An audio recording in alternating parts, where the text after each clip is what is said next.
So we sent Phil back out to the Meadowlands to talk with Eli and for a little stroll down memory lane.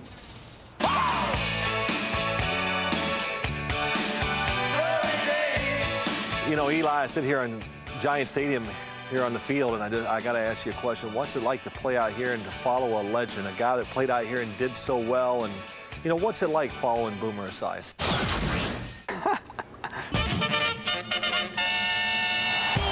Manning back. Touchdown. And he threw a perfect pass.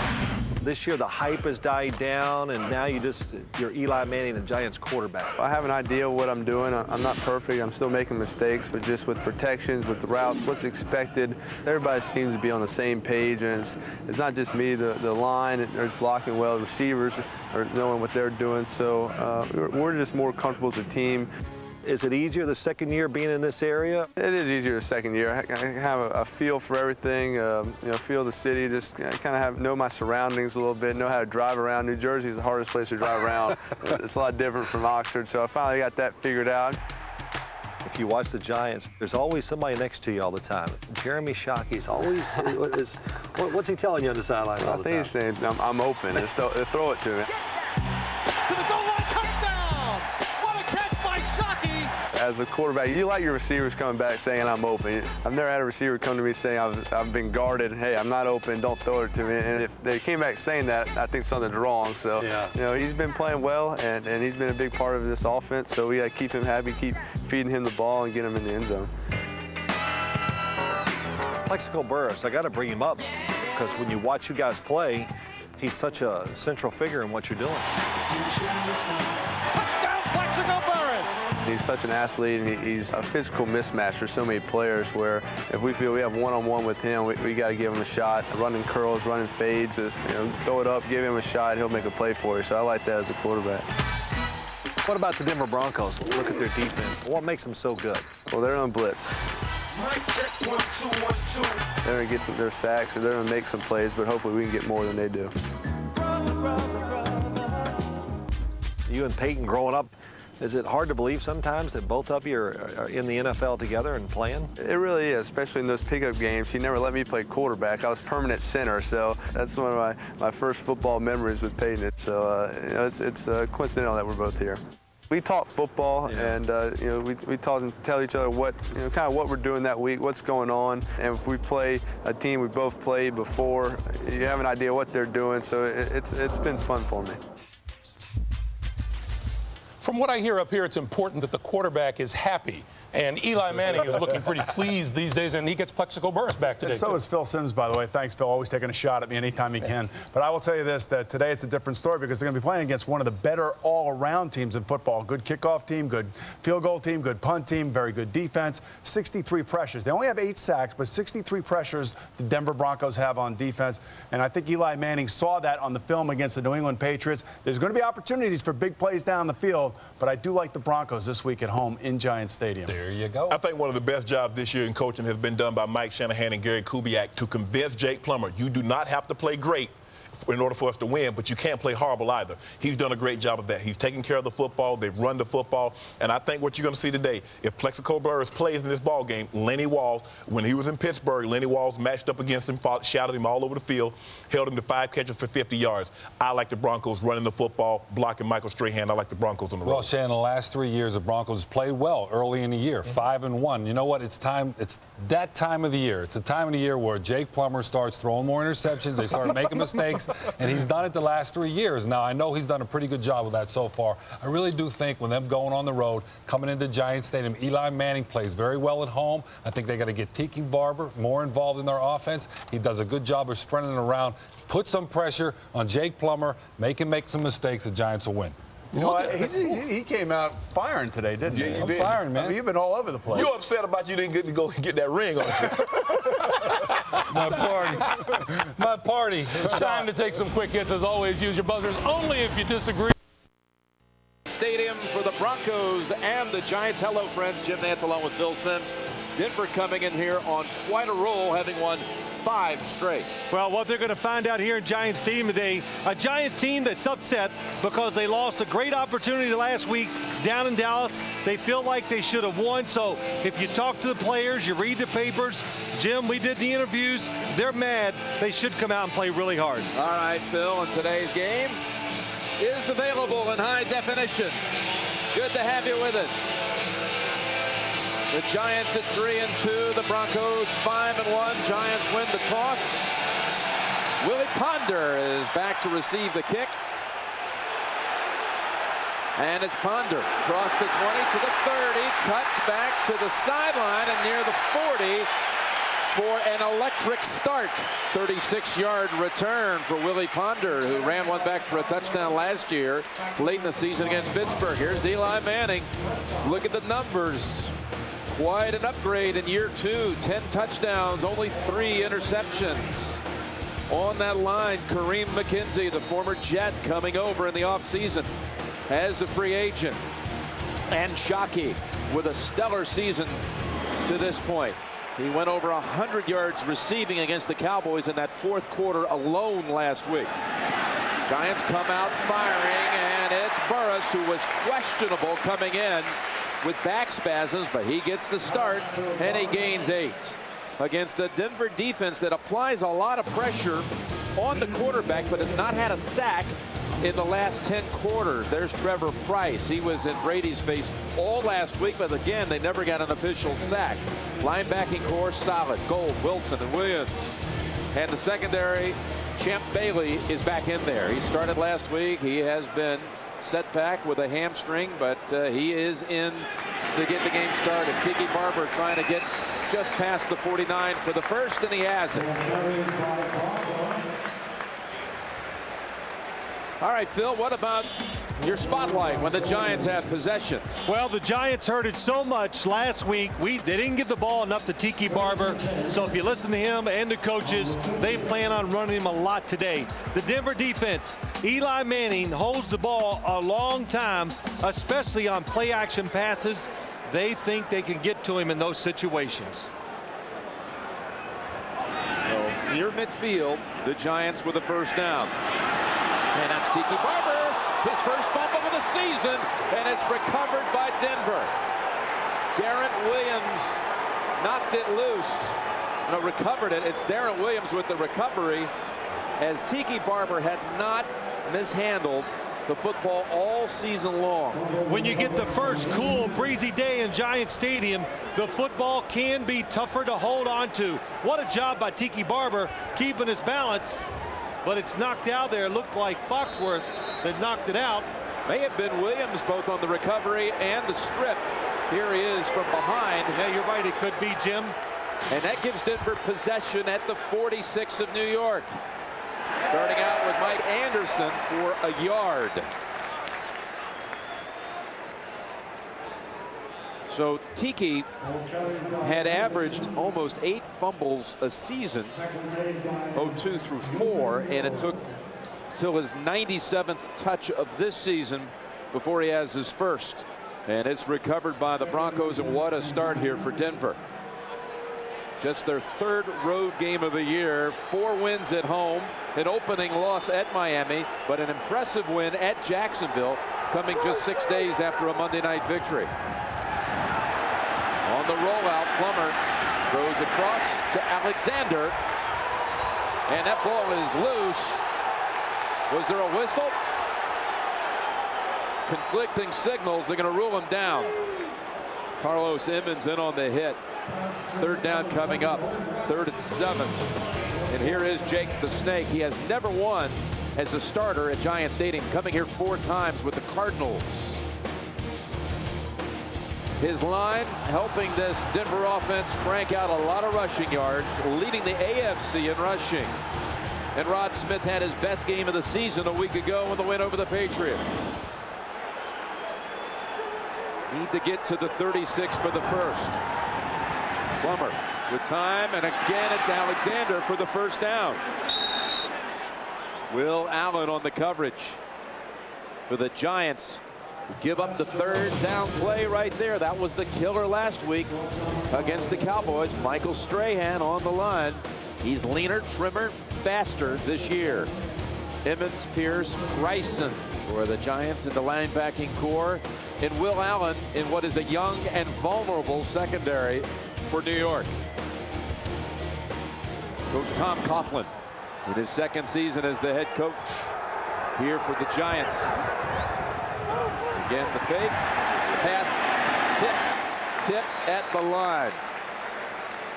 Intended for Nate Jackson. How about your spotlight going in this direction? Denver with the ball. Denver says nobody has really lined up and just gone after the Giants with the run. That's what we're going to do today. And this Giant defense, if there's one weakness this Denver football team has, obvious passing situations. They're not great at protecting the quarterback. They just say, let us get to those positions, and we'll get to Jake Plummer and make something happen. Second down coming up. And for the first time, they bring in Tatum Bell after back-to-back 100-yard performances. Set up the screen to Bell, and they cave in on that one. What a hit by Alexander. We got an update. Let's go to Greg Gumbel across the way. All right, Jim and Phil, in Philadelphia, things bleak for the Eagles late in the game until this. San Diego field goal attempt blocked by Quentin Mickle, picked up by Matt Ware. He goes 65 yards with the extra point. The Eagles grab the lead 20-17, under 2.5 minutes to play in the fourth. Jim and Phil, back to you. Wow. A 10-point turnaround just like that. And the Eagles in front. Thank you, Greg, for the update. Third down situation. Tom Coughlin probably nervous on the sideline. Back over to Bell. And again, they don't allow him to get any kind of running start. It's Carlos Emmons with the hit, and we'll see Jason Elam. Now, I said that, Jim, just because you kind of touched on it. Tom Coughlin said on third downs, he goes, it's driving me nuts that we cannot get off the field. Give a team 3 more plays, it almost always leads to points. So good job second time around by the Giant defense. It's a 49-yard attempt coming up for Jason Elam. He's 8 out of 13 on the season. He's had a lot of long attempts. And this kick, it hits the crossbar and skips over for 3. I mean, right on the camera. How about this? Downwind, Jim, I watched him during warm-ups today. His range was about 50 yards, and that's what it did. You were right. It hit the camera. Rattled back, hit the back of the crossbar, and it's through for 3. Look at him watching. He knows he didn't hit it real well, so the wind, there is looks like about a 10 to 15 mile an hour wind on the field. That helped get the football over the crossbar. Good job by Jake Plummer taking a snap and getting it down. So the fumble by Tiki leads to 3 for the Broncos. This Denver team cashing in on the turnover and committing turnovers. Well, that's a special story right now, what's going on with the Broncos. They have not committed a turnover in the last 4 games. And if they get through today without a lost fumble or an interception, it'll be the first time in the history of the NFL that any team played 5 straight games without a giveaway. Well, I'll just say this. That turnover by the Giants, it's an emotional lift that they held the Denver Broncos to 3 points. They used Sauerbrunn on the kickoffs. And again, remember, Ponder had the big run back to start the game, and here he goes again. Ponder gets past the first tackle, and another nice one back near the 30, and we bring in a third member of our crew. That is Bonnie Bernstein. Bonnie. Hey, Jim, even though we're not quite at the halfway point of the season, Tom Coughlin told us he spent 10 minutes talking to his Giants team on Monday about how this is the second and most important phase of the season. He said, we have to be more physical. We have to execute better. And keep in mind, Jim, New York is at home 4 of the 5 next game. He said, in order for us to get a shot at a championship, we have to get all 3 phases of the game, offense, defense, special teams, clicking on all cylinders. All right, Bonnie, as he talked about this second phase starting right now. Execution, he says, paramount at this point. From the 30. Manning moving back, a flag down. He gets the completion out to Toomer at the 40, but the Broncos signaling it's against New York. Talking about the three phases of the game, special teams, offense, defense. Coughlin lamenting that in their 2 losses. Holding number 61 in the offense. That's a 10-yard penalty. It's correction. It's holding number 61 of the defense. Oh. It's a 5-yard penalty and an automatic first down. Well, they're going to take the pass completion, which gives them a first down and an extra 5 yards. 61, Gerard Warren. He's going to see Jim Finn come out of the backfield. Well, I'm not getting to the quarterback. Let me take this running back down. So they do indeed decline the penalty, but the 3 phases of the game. Coughlin talking about how in the 2 losses, in San Diego, it was the defense that let them down, and last week against Dallas it was the offenses. I don't want to hex us or jinx us, but our special teams have been excellent to this point, and they have indeed. So first down. Sorry, Jim. Denver, a lot of movement pre-snap, making Eli Manning change the pass protection, telling everybody to do what they got to do. Back out to Tiki. He's got running room. Bouncing around Barber. Down the sideline goes Tiki inside the 30. What a piece of running by Tiki Barber, out of bounds at the 25. Well, when you're going to be an aggressive defense and you're going to blitz, what can happen? If the running back gets past the first level, there's nobody behind that first line to make the tackle. Tiki Barber breaks the first tackle. The defensive secondary, Nick Ferguson, too aggressive, gets caught up inside, and that allows Tiki Barber to get a lot of extra yards. They had Jim Finn through a nice block, but Tiki Barber, 34 yards to the 25 of Denver. Tim Carter into the lineup. And it's Carter on the end around. Carter inside the 20 with all that speed, and he has another first just inside the 15. That's always a good call against this Denver defense. They love to chase the football. When you're fast and aggressive, take advantage of it. Watch this side of the defense. Tim Carter's going to come around with it. Nobody on the outside looking. They're all chasing the ball.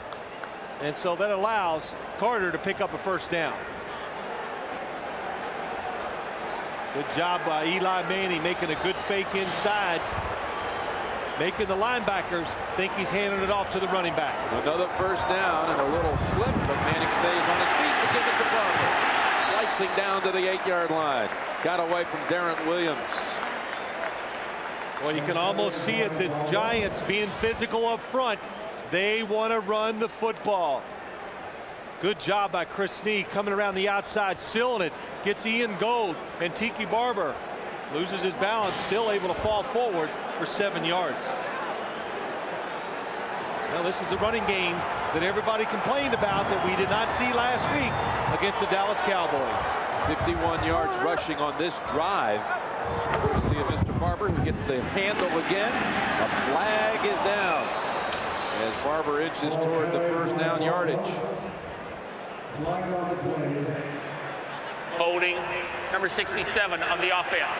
That's a 10-yard penalty. It'll still be second down. That's the right tackle, McKenzie. Well, when you got a fast, aggressive defensive line on the outside edge, goes down. Going against, yes, absolutely. Going against Courtney Brown, grabs him and turns him. Easy call for Jeff Triplett. So now it's 2nd and 14 at the 18. The Giants last week in the red zone at Dallas turned it over 3 times. The league average for a season in terms of turnovers committed inside the red zone is usually about 4. They gave 3 away last week. Manning to the end zone. Look at the pass, and he takes it down for the touchdown. Using all that size to his advantage. There is a flag. What did Tom Coughlin say? Illegal contact. Number 25 of the defense. That penalty is declined. Touchdown. Touchdown to Burris. Nick Ferguson with the illegal contact. He said Plexico Burris loves it when he goes up against a defensive back that's a little smaller. He knows how to use his body and go up and make the catches. And Champ Bailey is matched up so far today every play against Plexico Burris. That is the 5th touchdown, Phil, of the season for Plexico Burris. And remember last year how the Giants receivers struggled to find the end zone. They had only 2 touchdowns all year. The entire receiving corps already 5 in their 6th game. Well, Plexico Burris was brought in here to make big plays. As Tom Coughlin said, we need some playmakers, and that's what he's doing. And it's on top of your screen. It's always overstated when you hear games that, oh, this receiver's taller than a defensive back. Let's just throw it up to him. But Plexico Burris is about 6'6", and he really likes these kind of situations. And that was a good shot there, too. Champ Bailey says when you get close to Plexico Burris, he extends those arms against you, makes it tough to defend the pass. Eli Manning's reaction, he told us, when Plexico comes back to the huddle and says he's seeing something on the field, I listen. And this time he hooked up with him for the touchdown. So Plexico Burris, as his coach described him, in the prone position since 7 a.m. on Friday when he woke up with back spasms. Well, Burris recovers, had been questionable coming in. But look at him now. You said it, 7 a.m. Friday morning. The trainers go up to talk to Tom Coughlin. He goes, this cannot be good news. It's not, Coach. Your star wide receiver has severe back spasms downstairs. But Tom Coughlin, we talked to him Friday after practice. He still thought that everything was going to be fine, and we've already seen that. J.E. Feely in. Driving boot. And that's Williams. Skipping outside, down at the 31. Now, Phil, you were out here on Friday visiting with Eli for a piece that you put together for the NFL Today. And here's what Mr. Manning had to say about Burris. He's a physical mismatch for so many players where if we feel we have one-on-one with him, we got to give him a shot. Running curls, running fades, different things. Just throw it up, give him a shot, he'll make a play for you. So I like that as a quarterback. And that's exactly what we just saw. 7-3 Giants. And Denver takes its 2nd series from the 31. It's Anderson in the backfield and with the carry. Plowing ahead to the 40 and a run of 9 behind Cooper Carlisle. Well, this Denver backfield with Anderson and Bell, it's been quite a duo this season. Anderson had a 100-yard game a couple of weeks back at Jacksonville, only to see Tatum Bell come back with a 100-yard performance against Washington and then against New England. So 3 tight ends on this one. 2nd down and 1. To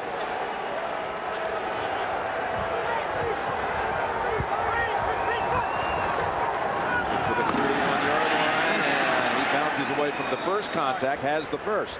You know, Jim, just going back to Jake Plummer, you were talking about him, played 4 games here in Giant Stadium. He's lost all 4. He was a member of the Arizona Cardinals, and he described, he goes, yeah, we win the coin toss. I go out there, sack, punt. They score, we're down 7-0, and crowd's really going crazy. It was just funny times have changed, Jake. You're now with the Denver Broncos. You're expected to win. The team's playing well. Up with Rod Smith for a gain of about 8.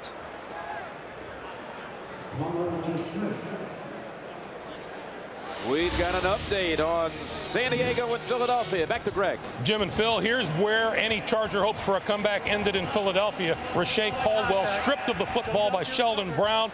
Darwin Walker recovers. Philadelphia ran out the clock. 20-17 Eagles over the Chargers. Wow, that is, thank you, Greg, a really tough loss for the Chargers. It looked like they had that game in hand for the most part of the second half. That's Anderson picking up another first down to the 44. Next week, San Diego will be hosting Kansas City. Of course, that San Diego team Week 2 was in Denver, and the Broncos were able to charge back in that game and beat San Diego 20-17. You look at this game so far today, Jim, this Denver Broncos offense, they're making no bones about it. They're bringing out extra tight ends. They're bringing in their big guys, and they're just lining up and going to try to play smash mouth football against the Giant defense. Tatum Bell in the backfield, and he gets the rush for about 2, maybe 3.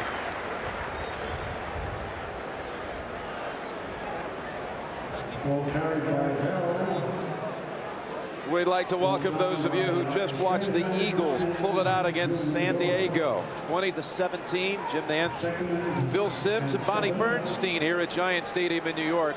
After an early Tiki Barber fumble, as you see now the West standings with San Diego, another close loss, dropping back to 3 and 4. After an early Barber fumble, it led to an Elam 49-yard field goal, only to have the Giants drive back down the field, manning the Burris for the touch. A pass intended for Steven Alexander. 3rd down coming up, 3rd and 7. Yamanyura providing a lot of pressure on the quarterback. Giants, one of the few teams in the league. When you get Osi Yamanyura on one side, Michael Strahan on the other, they're guys that can run. They have speed, the speed of linebackers. So when Jake Plummer keeps the football and rolls out, they can be right there with him and make him pull up and get rid of the football. So it's 3rd down and 7.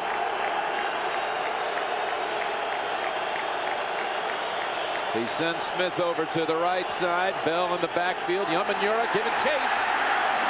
Hutzier with the catch and the cut for the first at the 31.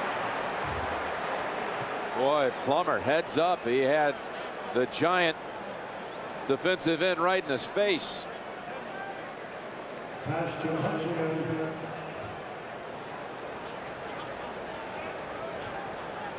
The Broncos are driving on their 2nd series of the afternoon after an Elam field goal and then a Manning to Burris touchdown.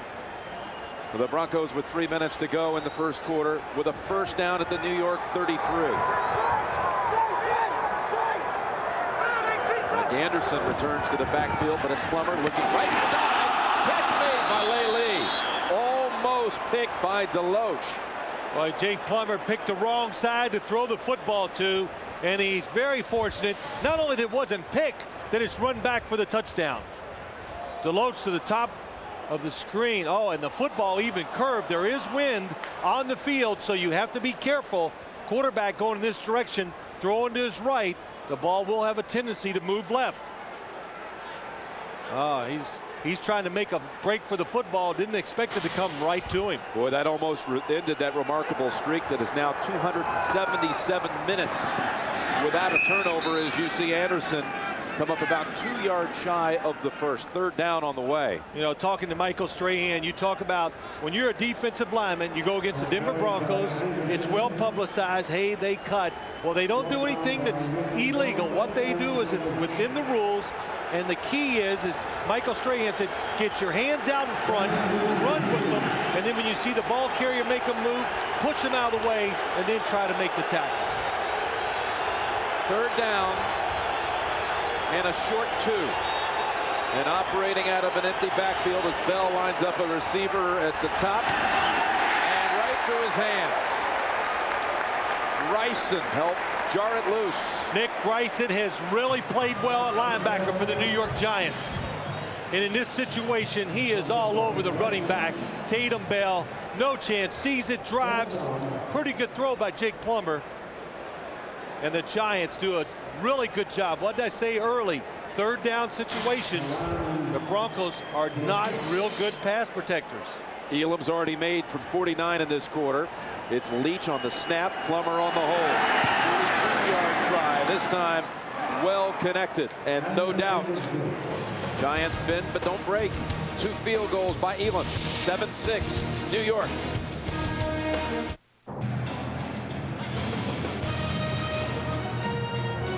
For the 2006 Pro Bowl teams that will face off in Hawaii. Log on today, check it all out at NFL.com or NFL on AOL. The Ponders already had 2 nice returns. This one, however, by Sauerbrunn will result in a touchback. Giants offense will come back after driving it the last time they had it, resulting in a touchdown to Burris. The NFL on CBS is sponsored by Southwest Airlines, proud sponsor of the NFL and official airline of Super Bowl 40. Dr. Pepper and your local Dr. Pepper bottler. Dr. Pepper, one taste and you get it. And by Dodge. You can take life as it comes or you can grab life by the horns. Dodge. Well, the Giants with the football for the third time. Fumble the first possession, touchdown the second drive. Mostly Tiki Barber the last time they had it. This time Tiki gains a yard. Tomorrow, an all-new Late Show. Dave welcomes Nicolas Cage and Jerry Lewis. And later in the week, Reggie Miller, Bette Midler. The Late Show. David Letterman all this week here on America's most watched network. There you see Tiki Barber, 5 rushes for 40 yards. And he ripped off a 34-yarder on that touchdown drive. 2nd and 9 from the 21. It's Shockey. And brought down at the 37 by Nick Ferguson, a gain of 16. Well, I saw this so much last week against the Dallas Cowboys. The Giants, they are an excellent play-action team. Fake up inside.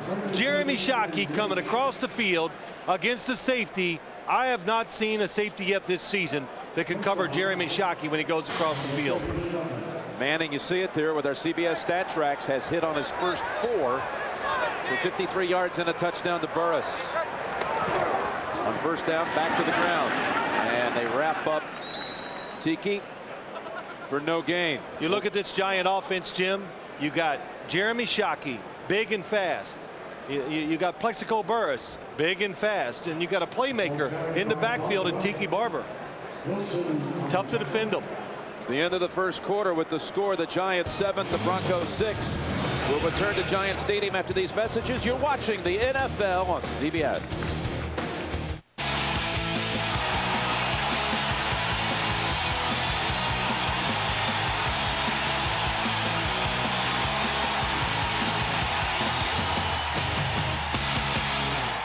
Well, the Giants came in leading the league in scoring in the first quarter. They add 7 more to that total today, leading 7-6. Send Shockey out wide to the right. Jim Nantz, Phil Simms, Bonnie Bernstein here. 2nd down and 10. And it's back to Shockey, and he'll be brought down right there at the 40. Foxworth and Gold. How about Shockey when you talk about receiving yards per game by tight ends in the history of the league? Kellen Winslow is the all-time leader, but Shockey is second, and it may be a little shocking that he's ahead of Tony Gonzalez. Well, I think those numbers could even go up. When you play for Tom Coughlin, he likes big plays down the field. He likes vertical passes. And I said something about Jeremy Shockey to him. He goes, he hasn't missed a practice. He's played all the games. That's why he's playing well. Out of the shotgun on 3rd down. Manning, they struggled on 3rd down last week, and they do again right here. In fact, Eli last week did not complete a pass on 3rd down against the Cowboys. He was 0 for 7 and was sacked 3 times on 3rd down, and now they'll exit the field and bring out Jeff Feagles. Well, that time Champ Bailey was on Plexico Burris, did take him away, and everybody down the field was covered. So Eli Manning, smart, throw it away, played field position. Feagles with 11 punts inside the 20 and only 1 touchdown back. That's a wonderful ratio, 11-1. Williams with the catch back at the 11, and he's tripped up right away by Deloach. Our first punt of the day, 48 yards with no return. On CBS is sponsored by Comcast. The future of television is here. Call 1-888-COMCAST. And by new Budweiser Select, brewed for a crisp taste that finishes clean. Be selective. We are back at Giant Stadium, and today MetLife is navigating the skies, providing aerial coverage of all the action below. Look for the skies and the MetLife blimps all year with CBS and the NFL. From the 12. Play action. And Plummer on the run. Fires for Smith. Oh, he brings it down. What a catch. You think about the Broncos last week, their offense just unstoppable in the second quarter. And will they be able to put anything up like that performance in the second quarter a week ago? Well, that time Jake Plummer gets enough time. Osi Umenyiora makes him throw it maybe a little before he wants to, but Rod Smith, he's on the inside receiver, goes up, nice fake inside. Good throw by Jake Plummer down the field. And when you talk about Rod Smith, the Giants said it best. He'll just outwork you on the football field. That's what he's all about. What hands on that one? 37 yards. Plummer with pressure. Gets it away, and Kyle driven back is Putzier. Hit by Antonio Pierce. We have an update. Let's go across the river to Greg. All right, Jim and Phil, the Bears and the Ravens are scoreless no longer. Kyle Orton to Mark Edwards out of the backfield, 9 yards and a touchdown. First quarter's over. Second quarter about to start. The Bears leading Baltimore 7-0, guys. Thank you, Greg. Boy, for the second straight week, Jeb Putzier receives just a punishing hit. It was Asante Samuel of the Patriots last week who rattled him early, and this time it was Pierce. Antonio Pierce. How did he hold on to that?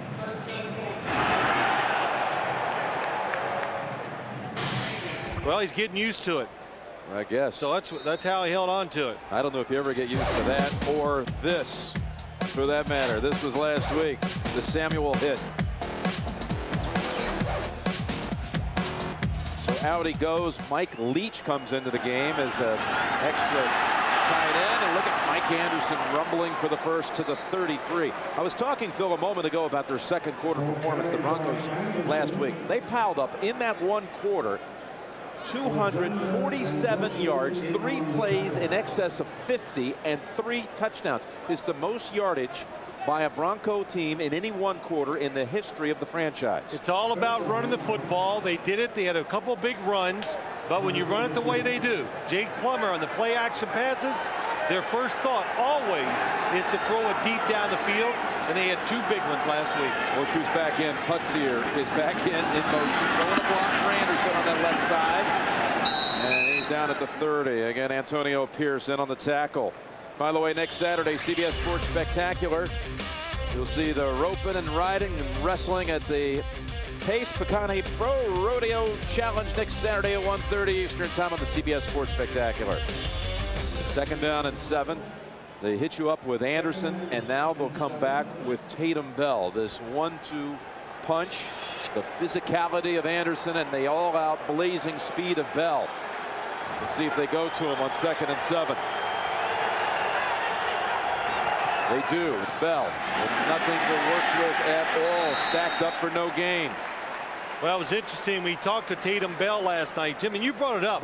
A lot of teams are using this 2-back attack. But when you Tatum Bell, the big plays the last couple weeks, he goes, wow, Coach Shanahan, he's blunt when he talks to you. He said to me, you're not breaking enough tackles, you're not aggressive enough, and we need big plays. Okay, I can understand that. The coach said you got to run stronger. You got to quit going down so easy. Quit going. Yeah, I wasn't trying, Coach. He's in here on 3rd and 7 from the 30.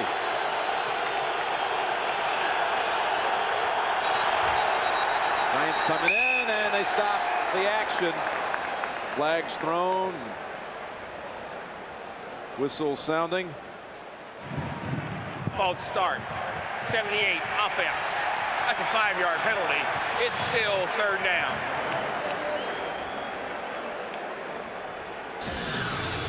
Well, Tatum Bell the last 2 games, he's really been the difference for this Denver Broncos offense. The big runs. 3 touchdowns. That makes it easy for a play caller. Of course, it makes it a lot easier for a quarterback. So it's 3rd and 12 from the 35. Another flag thrown as they sack Plummer at the 39. Easy to see how uncomfortable the Denver Broncos are in these passing situations. Jeff Triplett with the call here. Offside defense, number 72. That's a 5-yard penalty, and it's still 3rd down. So that's a big break for the Broncos. And going in this direction, wind conditions and all, we've seen Elam hit 2 from outside of 40 in the first quarter. They're at the 30 at this point. It'd be a 47, 48-yard try if they're unable to advance it on 3rd down. It'll be a tough field goal for here, but on 3rd down, remember Tim Lewis, Giants defensive coordinator, comes from Pittsburgh. He likes to move around. They're an aggressive defense on 3rd downs. Cross him up with the run. One tackler to beat for the first, and Will Allen would not be denied. So what a play by Allen. Well, that's what's changed in this NFL so much, Jim. In years past, defensive backs would not come up and just make these violent hits almost and stop runners right in their tracks. Usually they'd hit and get a few extra yards. I'm sorry, Phil, they have not brought out Jason Elam on 4th down and 2, and well, Plummer now signals for a timeout.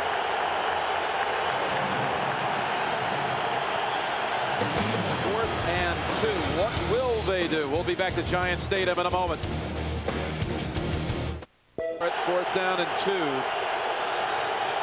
from the Giants 26. Into a pretty stiff breeze. They bypass Elam, run it with Anderson, and he has it. Right behind Kyle Johnson, and Coughlin's furious. Well, he's furious because the Giants have them outnumbered up front.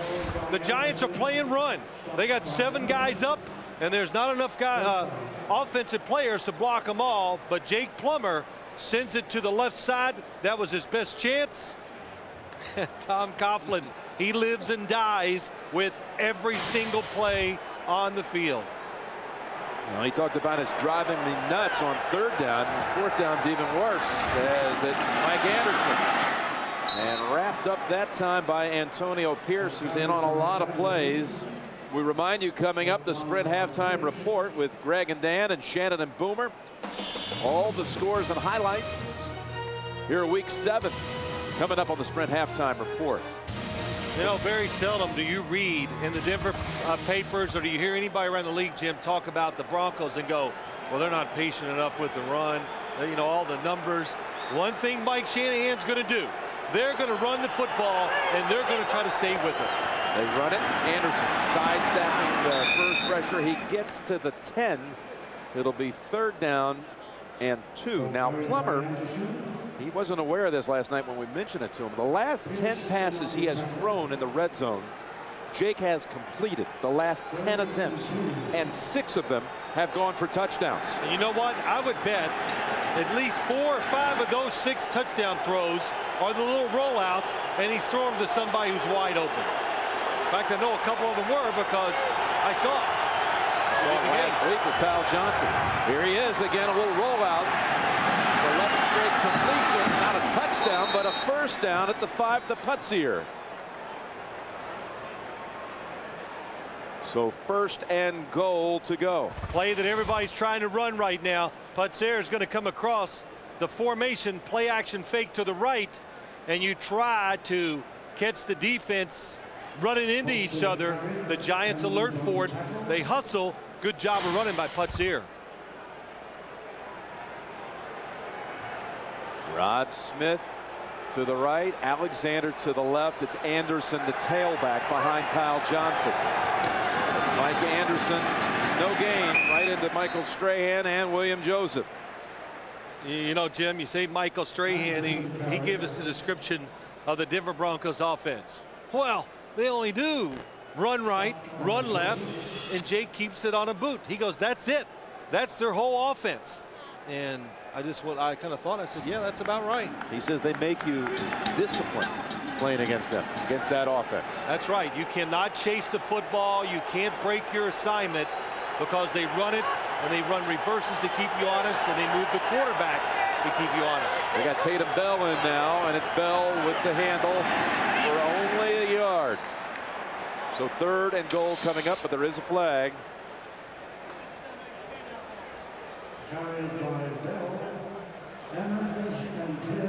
Might have been a face mask in there. Did we see that? Well, you must have had your glasses on if you saw it. I have to wear them almost all the time now. Personal foul. Number 58 of the defense. Grabbing the helmet opening. At the half the distance to the goal and an automatic first down. What's that, says Tom? Well, helmet opening, the ear hole? It could be the ear hole. It could be the face mask. Antonio Pierce, 58. There, it grabs the face mask. Or, you know, the helmet opening. That's the helmet opening, all right. They brought in Dwayne Carswell, wearing number 77. One time in his career, he made the Pro Bowl. Of course, he spent the great bulk of his career at tight end, now playing on the line, but he is an eligible receiver in this situation. It's a first down off the penalty. And it's Mike Anderson. He crosses the plane, touchdown. Touchdown Denver. Right behind Ben Hamilton. Boy, that was a tough touchdown drive by the Denver Broncos. It really exemplified everything they want. There's a late flag on the field. I'm sure it's unsportsmanlike conduct by, of course, by one of the players. You know, on that drive, you talked about that drive, they had 6 first downs they picked up on that series alone. Well, Jake Plummer said it. Unsportsmanlike conduct. Number 92 of the defense. That 15-yard penalty will be assessed on the succeeding kickoff. That's a big 15 yards. You can hear the wind in Jeff Triplett's microphone as he talks. But, Jim, the Broncos, Jake Plummer said nobody has really just lined up and hit the Giants. The Broncos have done it so far today, and it's worked. Give them down with the extra point. And 13-7 Denver. Mike Anderson takes it the final 2 yards. About their prolific play last week in the second quarter, they had drives of 97, 91, and 80 yards against the Patriots.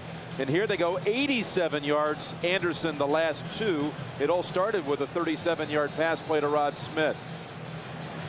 Again, they got the 15-yard mark off.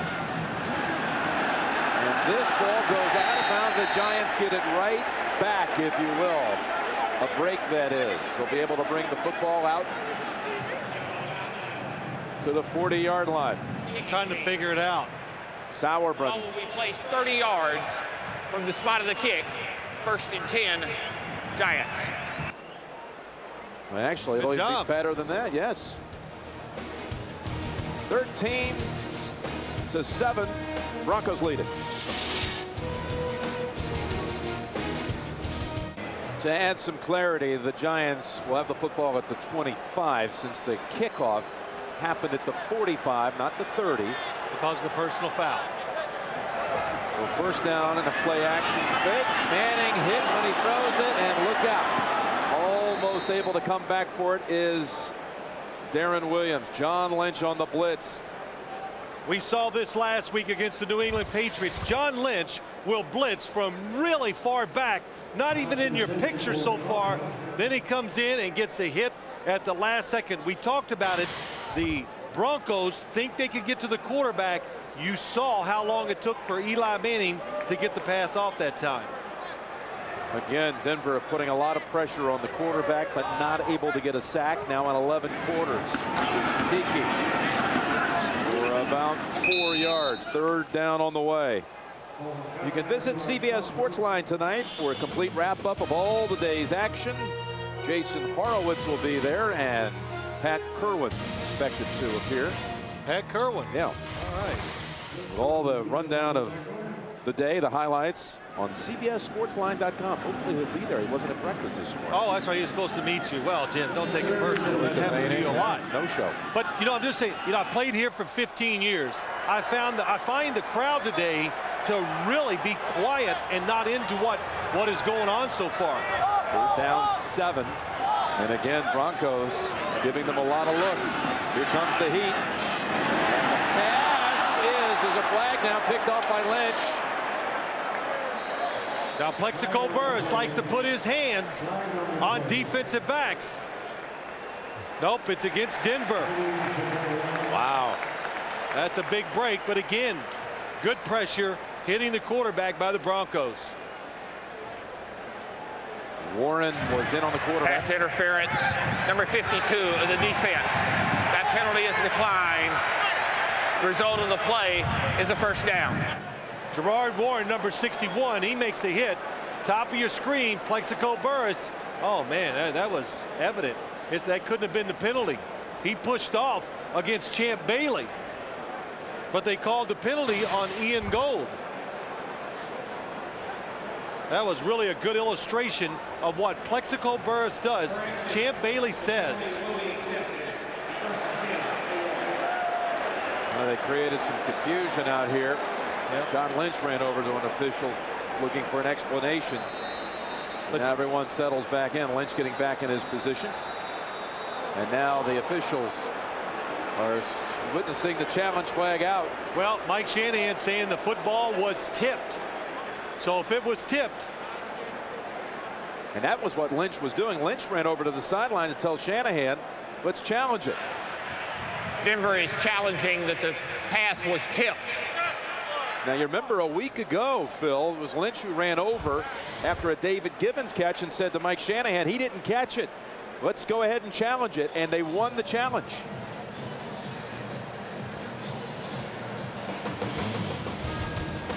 The arm was definitely hit. We'll be right back.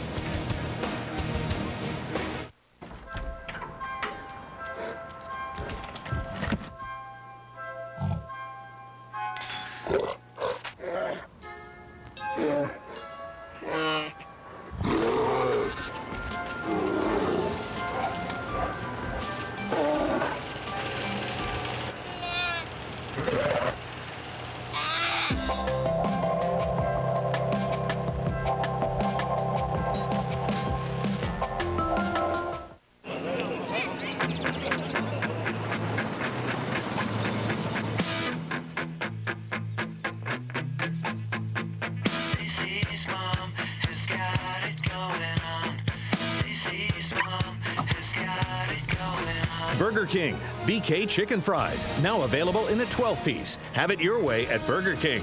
Hummer, check out the new H3. Hummer, like nothing else. And by Rocky Mountain Refreshing Coors Light, the official beer sponsor of the NFL and Super Bowl 40.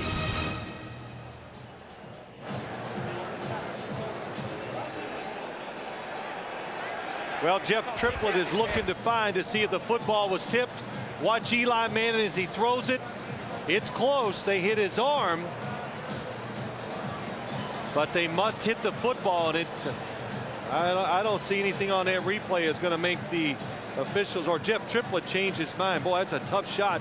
The Eli Manning's arm, too. That's Gerard Warren once again getting to the quarterback.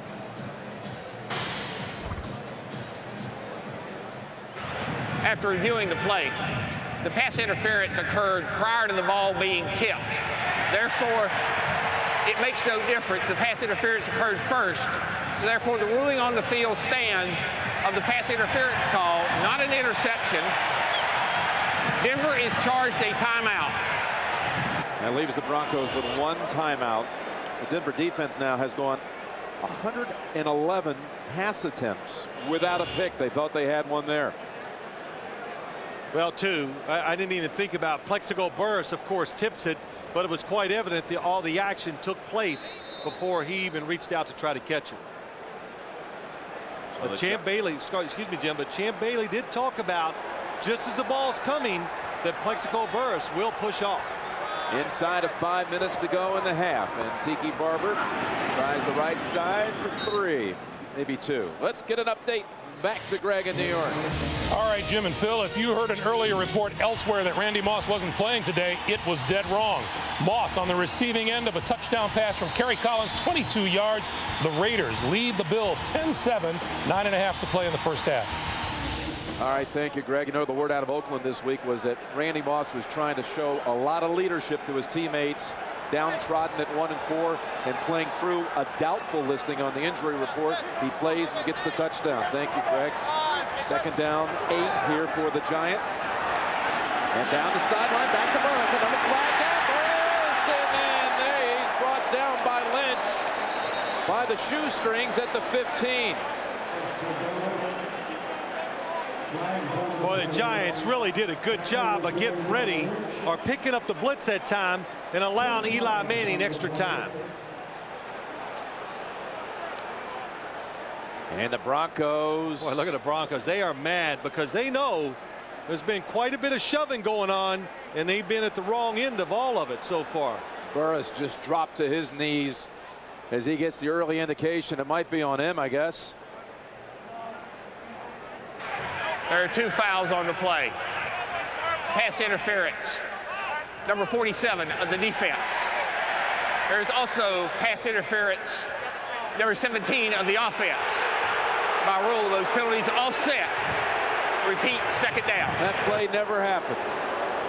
Well, here's what happens on the play. We have a blitz to the outside. That's Champ Bailey coming from one side. Darren Williams came from the other side. And Plexico Burris made a double move. Oh, there, sees the ball in the air. He just can't help it. He sticks his arm out. Even though it's not much, he still extended that arm. And John Lynch, because it was a blitz, he got up there and he had to hit Plexico Burris because he was expecting a quick throw, not one down the field. Second down and 8. Middle and over the head of Shockey. And a flag back in the area of offensive holding. Boy, those 2 replays really confirmed that that was the right call, the matching interference penalties. Giants were ready for that blitz. They talked a lot about it.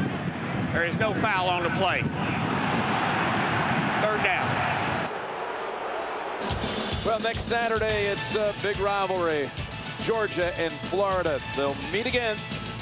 And all the hoopla begins with Tim Brando and Spencer Tillman on the TIAA Cref College football today.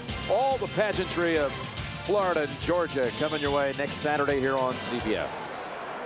So third down and 8 for the Giants, who were only 1 of 11 a week ago in this situation. Tim Carter comes in.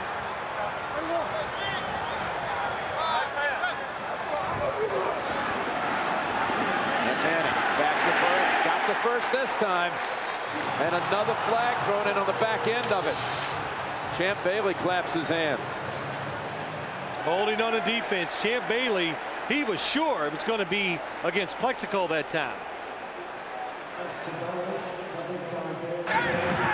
Holding, number 24. That penalty is accepted. It'll be 5 yards from the previous spot. And an automatic first down since the pass was ruled incomplete. Pass was ruled incomplete. Oh, I didn't see that. Huh. Top of your screen. Top of your screen. Champ Bailey has his arms on Plexico Burris about 8 yards deep. Watch the ball. Does it go to the ground and continue to hold on to it? And even though the ball hits the ground, he has possession, I think. I don't know if it's worth challenging if you're Tom Coughlin just for a few extra yards. Burris wants the challenge. He says, hey, I want that reception. I'm on track for 100 catches, but there's the red flag. You're challenging basically for 9 yards. You got the first down with the 5-yard step off, the automatic. Right. And now you're going to, with the full complement of timeouts here, you're going to go ahead with 3:22 left, try to gain an additional 9. Even though the football hit the ground, Burris had control of it, I thought, the whole time, and that just the one replay we looked at and saw.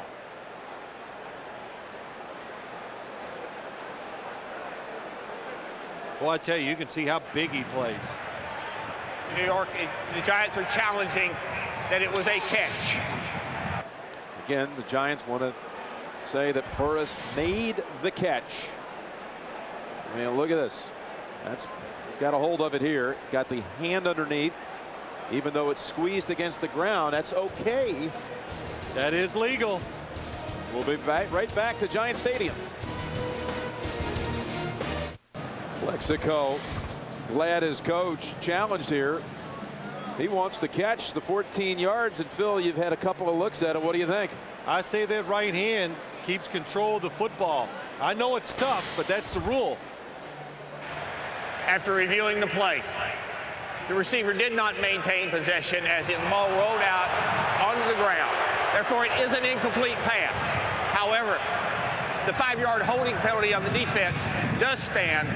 It will be 1st and 10, Giants. Was that worth the challenge? We already had the first down, the 9 yards or a timeout. Yeah, I think it was a risky challenge. Jim, I don't think I would have challenged it for the 9 yards if I was the coach. But that right hand of Plexico Burris, he keeps it around the edge of the football even as they go to the ground. It's tough. Remember, it was ruled incomplete on the field, so not enough for Jeff Triplett to reverse it. So 1st down near midfield. It's Tiki trying to scoot outside, but Foxworth cut him off for no gain. Again, we've got the Sprint halftime report coming up shortly. Greg and Dan, Shannon and Boomer, they'll have all the updates. A lot of games here in this late window, so you'll catch up on the action. Tennessee and Arizona, Buffalo and Oakland, Baltimore and Chicago. And the Cowboys running with Marion Barber playing out in Seattle today. All that's coming up. Sprint halftime report. Inside of 3 minutes. 2nd down and 10. And Lynch wanting to run in there, but first some movement. Kind of lost all the pace of this game with these challenges and penalties on this drive alone. Start, number 67 in the offense. It's a 5-yard penalty. It's still 2nd down. Got to be hard for Eli to try to get a flow going. It is, but if you're an offensive lineman, a defense, Al Wilson, just look at him as he's moving around. He's going to see the penalty. Oh, there you go. He can see it. He knows the movement. Denver moves around a lot, makes it tough on offensive linemen. 2nd down, 15. Fake to Tiki and planting the feet open is Burris. Slides down 34-yard line. I'll tell you, Plexico Burris, I don't know if it's the Giants uniform. I don't know if it's number 17 as opposed to 80, but he looks so huge in this Giants uniform. Well, he looks like a giant, and he does. That was a high throw. The size that he has, he's long, he just makes the catch look so easy over the middle. He picks up 23. He has been almost unstoppable. 2-minute warning. Yes is sponsored by the new Sprint, the official telecommunications service sponsor of the NFL, and by Cadillac, introducing the new 2006 DTS Cadillac Breakthrough. As the traffic flows across the GW, MetLife Blimp also cruising along right now. Snoopy One providing the aerial coverage here at Giants Stadium, teaming up with CBS Sports. In the 2 minutes to go, first half, the Giants with a 1st down at the 34 of Denver. Say this Giant offense, it's pretty simple. They don't try to trick you. They try to take their good players, send them down the field. They try to protect the quarterback by keeping one person in, a running back, a tight end. They give Eli Manning the extra time, and he throws the football down the field very well. Coming out of the 2-minute warning, they have to burn their 2nd timeout. Midst of a 3-minute 45-second drive that's on the clock 3:45, but in real time it's about 30 minutes with all the challenges and penalties. And now a timeout coming out of the 2-minute warning. You say of no concern. Yeah, not a big deal. The Giants, it's managing the football game. You have 2 minutes to go. You got 1 timeout left. You're on the Denver 34. Time is not an issue. Manning looks long and over the head of Shockey and Darren Williams. And Manning is knocked down. He'll have 2nd and 10. Well, when you throw the football down the field like the New York Giants do, your quarterback's going to get knocked down every once in a while, because to get it down there, it takes time. And so Eli Manning does a good job of standing in the pocket. Demetrin Veal, number 97, gets in there. Ooh, he went low to hit him too. Yes, he did. Those shots from the side, you hold your breath. But he's fine. He's back under center. 2nd down from the 34. Quickly over to Barber, and right in traffic. He is decked by Trevor Price. Trevor Price, 93.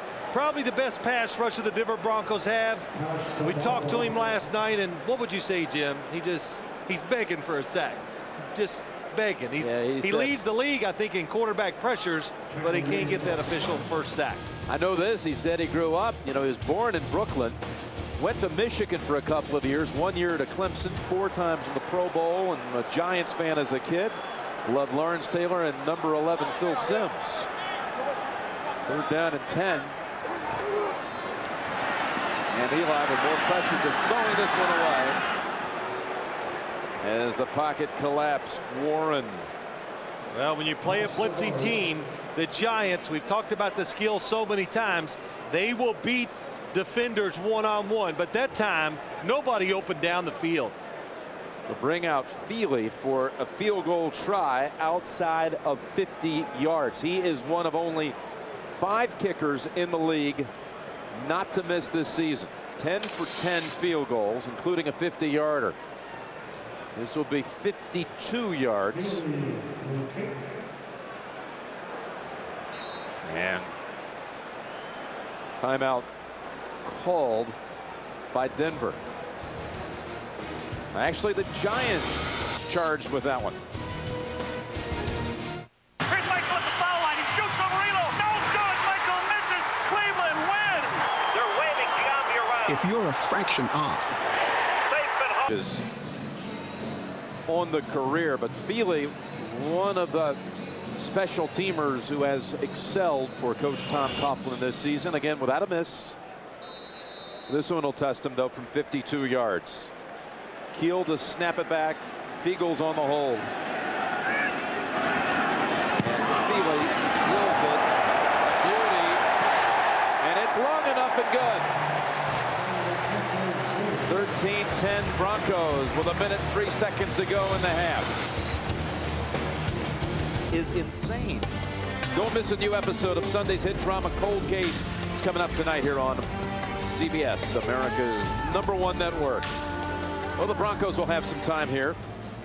1 minute and 3 seconds after the Feely 52-yarder that just cleared the crossbar. Well, he flushed it too. He got every bit of it. Actually, that's pretty. They had a little room to spare over the camera. He's used to kicking here, but this is really the first really crisp, cold day they've probably played in this year. So Feely now 11 of 11. And Williams thinks better of it, and the touchback brings it out to the 20. Broncos have had 3 drives and 3 scores, a pair of field goals and a touchdown run by Mike Anderson. And they have 1 timeout. Look at the plays, 2 really good drives by the Broncos. Well, 3 good ones. Anytime they lead to points, it's good. When you start a situation like this, 1 minute 3, you only have 1 timeout. You got to be happy. You're up 13-10. You hear me say it all the time, Jim. The first play should be careful. Could be a draw, a screen, something where you know the quarterback won't make a bad decision. Now it's a straight run with Anderson. We're about 4 yards. See how big a hurry the Broncos are in here. Hard to mess that decision up. But that tells you what the Broncos are happy with the way the first half went. Just get in and rethink what you want to do in the second half.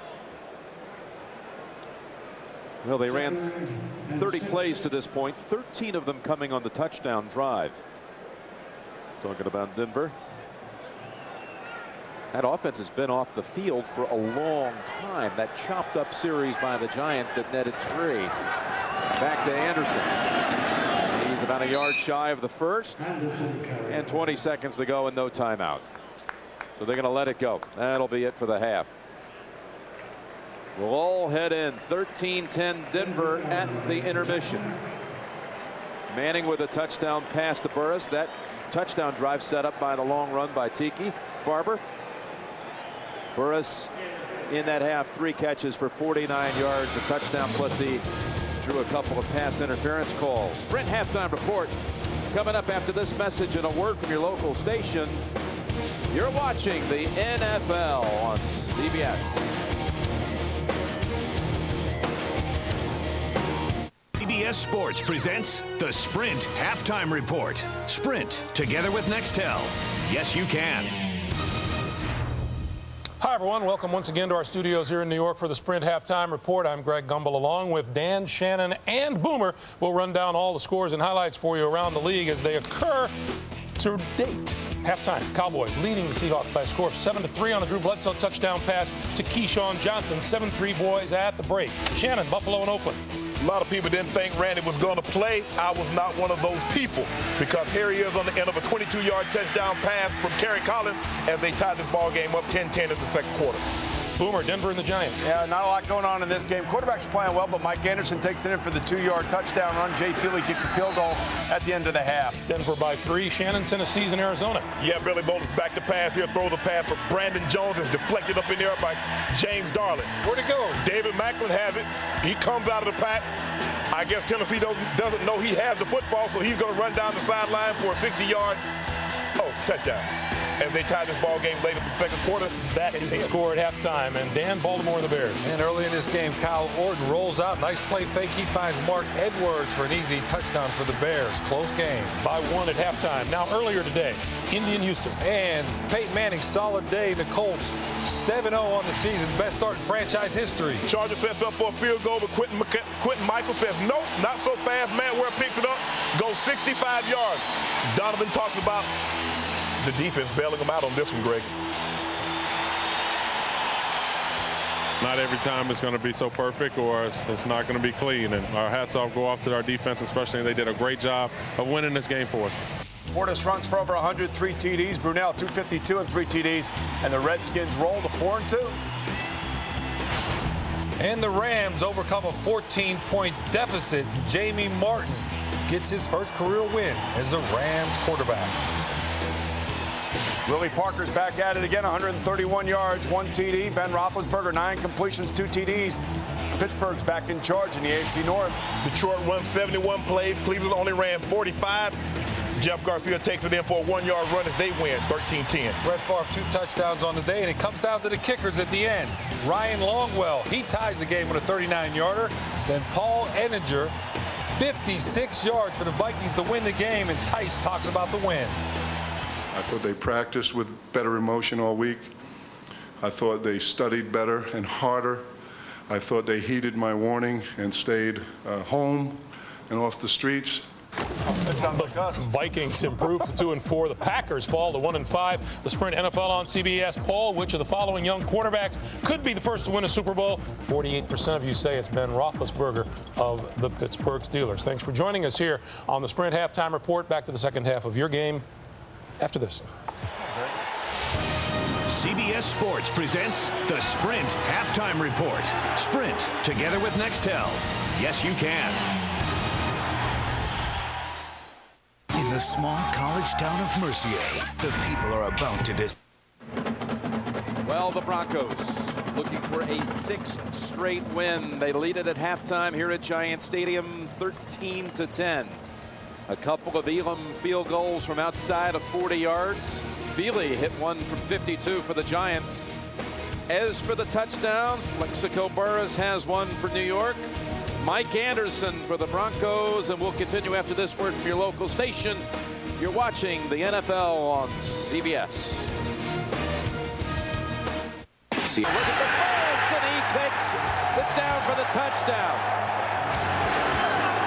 Boy, that was a tough touchdown drive by the Denver Broncos. Jim Nance, Phil Simms, and Bonnie Bernstein were getting set for the third quarter, and now the Broncos' turnover-free streak, Phil, is now 19 quarters long. Again, without a miscue in that first half. Well, it's pretty special, but you can see why they don't turn it over. They run the football, and the passing game, there's not much risk to it. It's pretty safe, and Jake Plummer's being smart. Mike Shanahan, this is the script, this team. It's how they built it, and it's working well for them. Take a look here in the first half. The Giants had 1 turnover. Tiki fumbling on the first series of the game. It led to an Elam 49-yard field goal, but time of possession, there you see it. The Broncos had it for 18 minutes plus. Well, when you run the football as well as they did, a couple drives, time of possession is going to go way up in your favor. And it'll be Denver with the first possession of the second half, which you can watch here in high definition. You know, it's really not a strange first half, Jim. It was back and forth, but I always felt like the Giants went on the verge of making a big play on offense. Williams, he's got a seam. He doesn't need much with that lightning speed, that 4.3 speed, and the rookie from Oklahoma State brings it all the way out to the 40 before Jabril Wilson hits him. Here's your fantasy notebook. Plummer again, 10 of 13. The biggest pass play was the 37-yarder to Rod Smith. Manning with a touchdown toss to Burris. Here you see the rushing totals. Tatum Bell coming in after back-to-back 100-yard performances. Held in check, 4 carries, 9 yards. And Shockey limited 2 receptions, 20 yards. From the 40, they're coming out throwing. Across the middle, man's open. And that is the fullback Johnson for a big play down to the 26 of the Giants, a gain of 33. Well, the Broncos get exactly what they want. 2 safeties back here, and the fullback Johnson just comes right down the middle on the play action fake. You're a linebacker. You got to say, hey, we're playing the Broncos. If they fake run, you don't think it's a fake. You got to come up. That's why Kyle Johnson wide open down the middle. But Kyle Johnson had 5 catches before that play on the season, 2 of which went for touchdowns. But that play, more yardage than he had all season, as Anderson gets to the 4-yard line. Running again behind the fullback Kyle Johnson. Give Kyle Johnson credit for the catch, then the big block to set up Anderson's 23-yard run. 2 good play calls. We've talked about it so much. Look at the Giant defenders just getting locked on and getting pushed right out of the screen as you're watching the replay that time. So excellent job by an offensive line that likes to lock on to you, and they just run with you. Then they leave it up to the offensive back, the runner, to make the right cut and find the place to run it. How about this? Right out of the locker room, they come storming out. 3rd play of the second half. 1st and goal. Carswell's eligible. There's the pass, and it's right back over to Kyle Johnson. That was his series. Touchdown, Denver. That was impressive.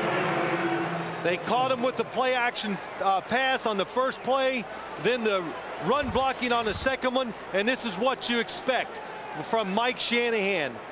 Mix it up.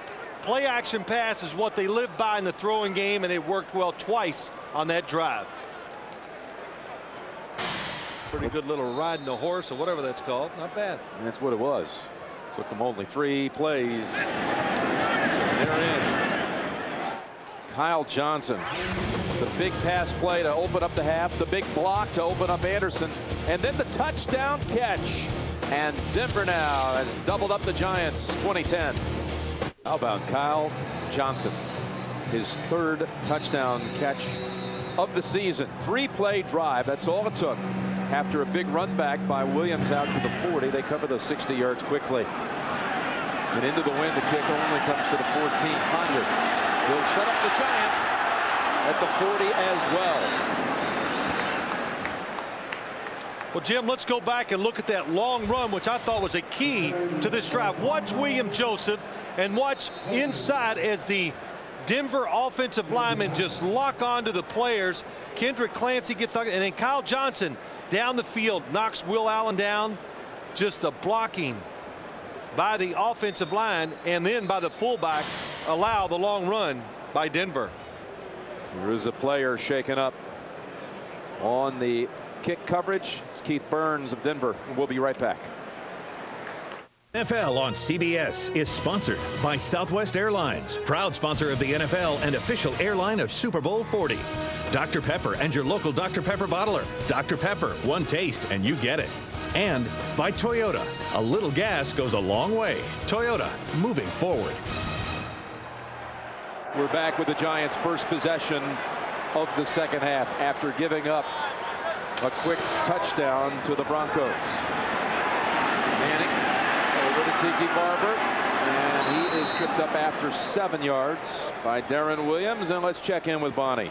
Well, Jim, you might remember at the end of the first half, there were off-center interference penalties that didn't allow Plexico Burress to get a big catch, and that had the Giants so riled up that they were kind of getting with it with the Broncos as they were heading into the locker room. And Tom Coughlin pulled him in there. He said, hey, I need you to settle down. I need you to maintain your poise if we've got any shot at winning this game.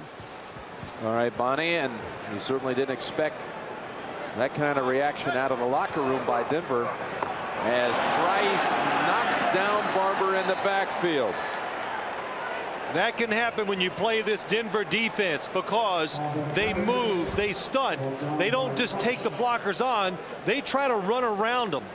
And that time, Trevor Price, we saw him last night. It looked like he grew about 3 inches, Jim, from the last time I saw him. But Trevor Price, healthy this year, pressuring the quarterback, getting in the backfield, making a good play that time. Trevor Price, who told us he thought he was going to be traded in the offseason. But he said he actually, with all these newcomers coming over from Cleveland on that defensive front, he feels like he got traded to the Browns. It's worked out really well, this defensive front for Denver. Price staying with the Broncos. 3rd down, and the pass incomplete in the area of Shockey, no flag. And the crowd displeased again. Trevor Price in the face of Eli Manning. You make mistakes as a quarterback. It looks like blitz. Watch when the ball is snapped. They all run back. Now can Eli Manning make the transformation? Pressure. He throws right in the middle of the crowd. Lucky it's not intercepted. And I don't think it would have been enough for the first down anyway. Good disguise by Denver's defense. So Fiegel's in. 2nd time today, and it's a beauty. Inside the 10, and Williams never signaled for the fair catch. So he is backed up. We'll spot it, let's see, right around the 7. 50-yard punt. Johnson scored on the last series. Plummer hits him from 4 yards out. Not do anything with it before the half, just 2 running plays. The other 4 times they've scored. Got Tatum Bell in on the pitch. Gets outside. He springs another big one. For the 3rd week in a row, Tatum Bell is off and running. And all the way out to the 45. That's a run of 30-plus yards for Tatum Bell. I was just going to say, this is not the type of game today for Tatum Bell. It's tough. They're running up inside. The Broncos, though they use their personnel so well, they're going to use speed. They're going to pitch it to the outside. And look at Lepsis gets outside. That's what creates the hole for him to run. And Tatum Bell, Jim, the hard running, breaking the tackle, gets him about 30 to 40 extra yards. Tell you, Carlos Emmons was the one tackler he was able to evade. And you see Alexander all frustrated as Tatum Bell rips off a 37-yard run. How about this? The first 120 carries of his career, he never had a rush over 30 yards. Now he has 4 in the last 3 games. Anderson comes in for him, gains about 3. Jim, so many things with that run. The Denver Broncos make a mistake. Darren Williams catches the football inside the 10. The Giant defense gets a break. If you can hold them, you give momentum to your offense. You can get right back in this game. You can feel good about everything. First play, Tatum Bell out the gate. Now you lose field position, and you just try to hold on and not give up some more points. I tell you, bad field position has not been a problem for the Broncos the last 2 weeks. Again, they had 2 90-plus yard drives against New England in the 2nd quarter last week. They went 87 in the 2nd quarter today. And now 1-on-1 down the sideline and let him a little too much. Looking for Rod Smith. Rod Smith. It's not that he's just going to outrun you. He's going to try to outsmart you. Going against Will Allen. Nice fake. Oh, and then he goes right by him, and that could have been a penalty. Yep. Because Will Allen put both hands on him at about 10 to 11 yards deep. Past the 5 yards. And I always say, if you think that's not a penalty, run down, go outside and run, and have somebody just reach out and touch it with 2 hands as you're running by and see what it does to you. They go with a 3 tight end formation on 3rd and 7.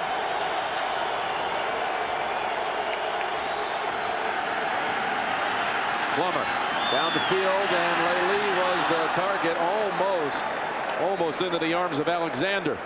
Jake Plummer talked about that pass. He threw it last week perfectly. This time he threw it up the field instead of across. If he threw it across the field, Ashley Lee would have had a chance. And Mike Shanahan's going to go right after Ashley Lee and give him a little talking to on the sideline.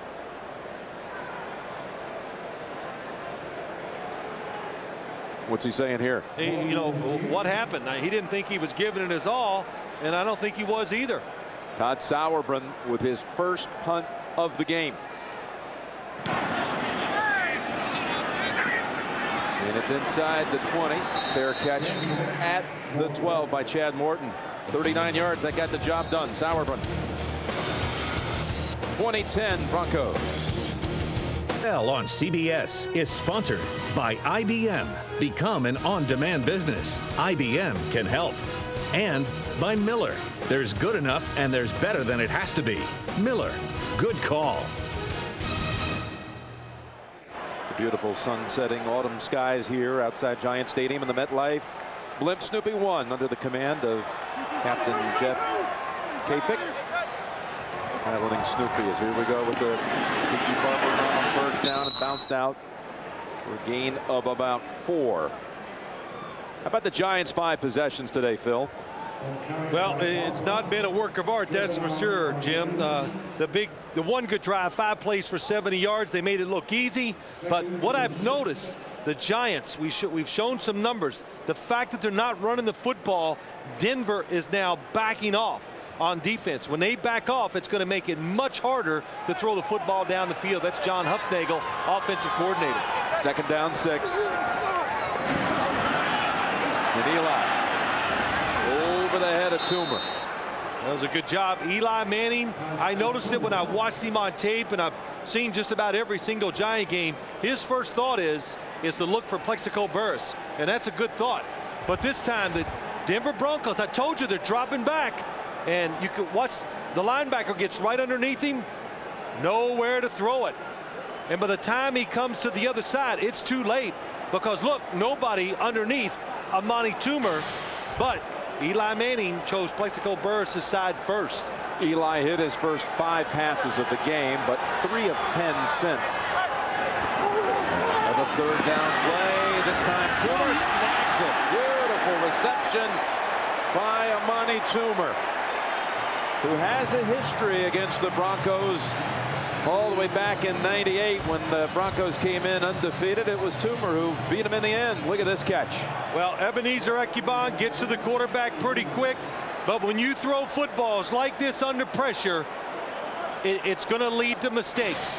Ball gets tipped in the air.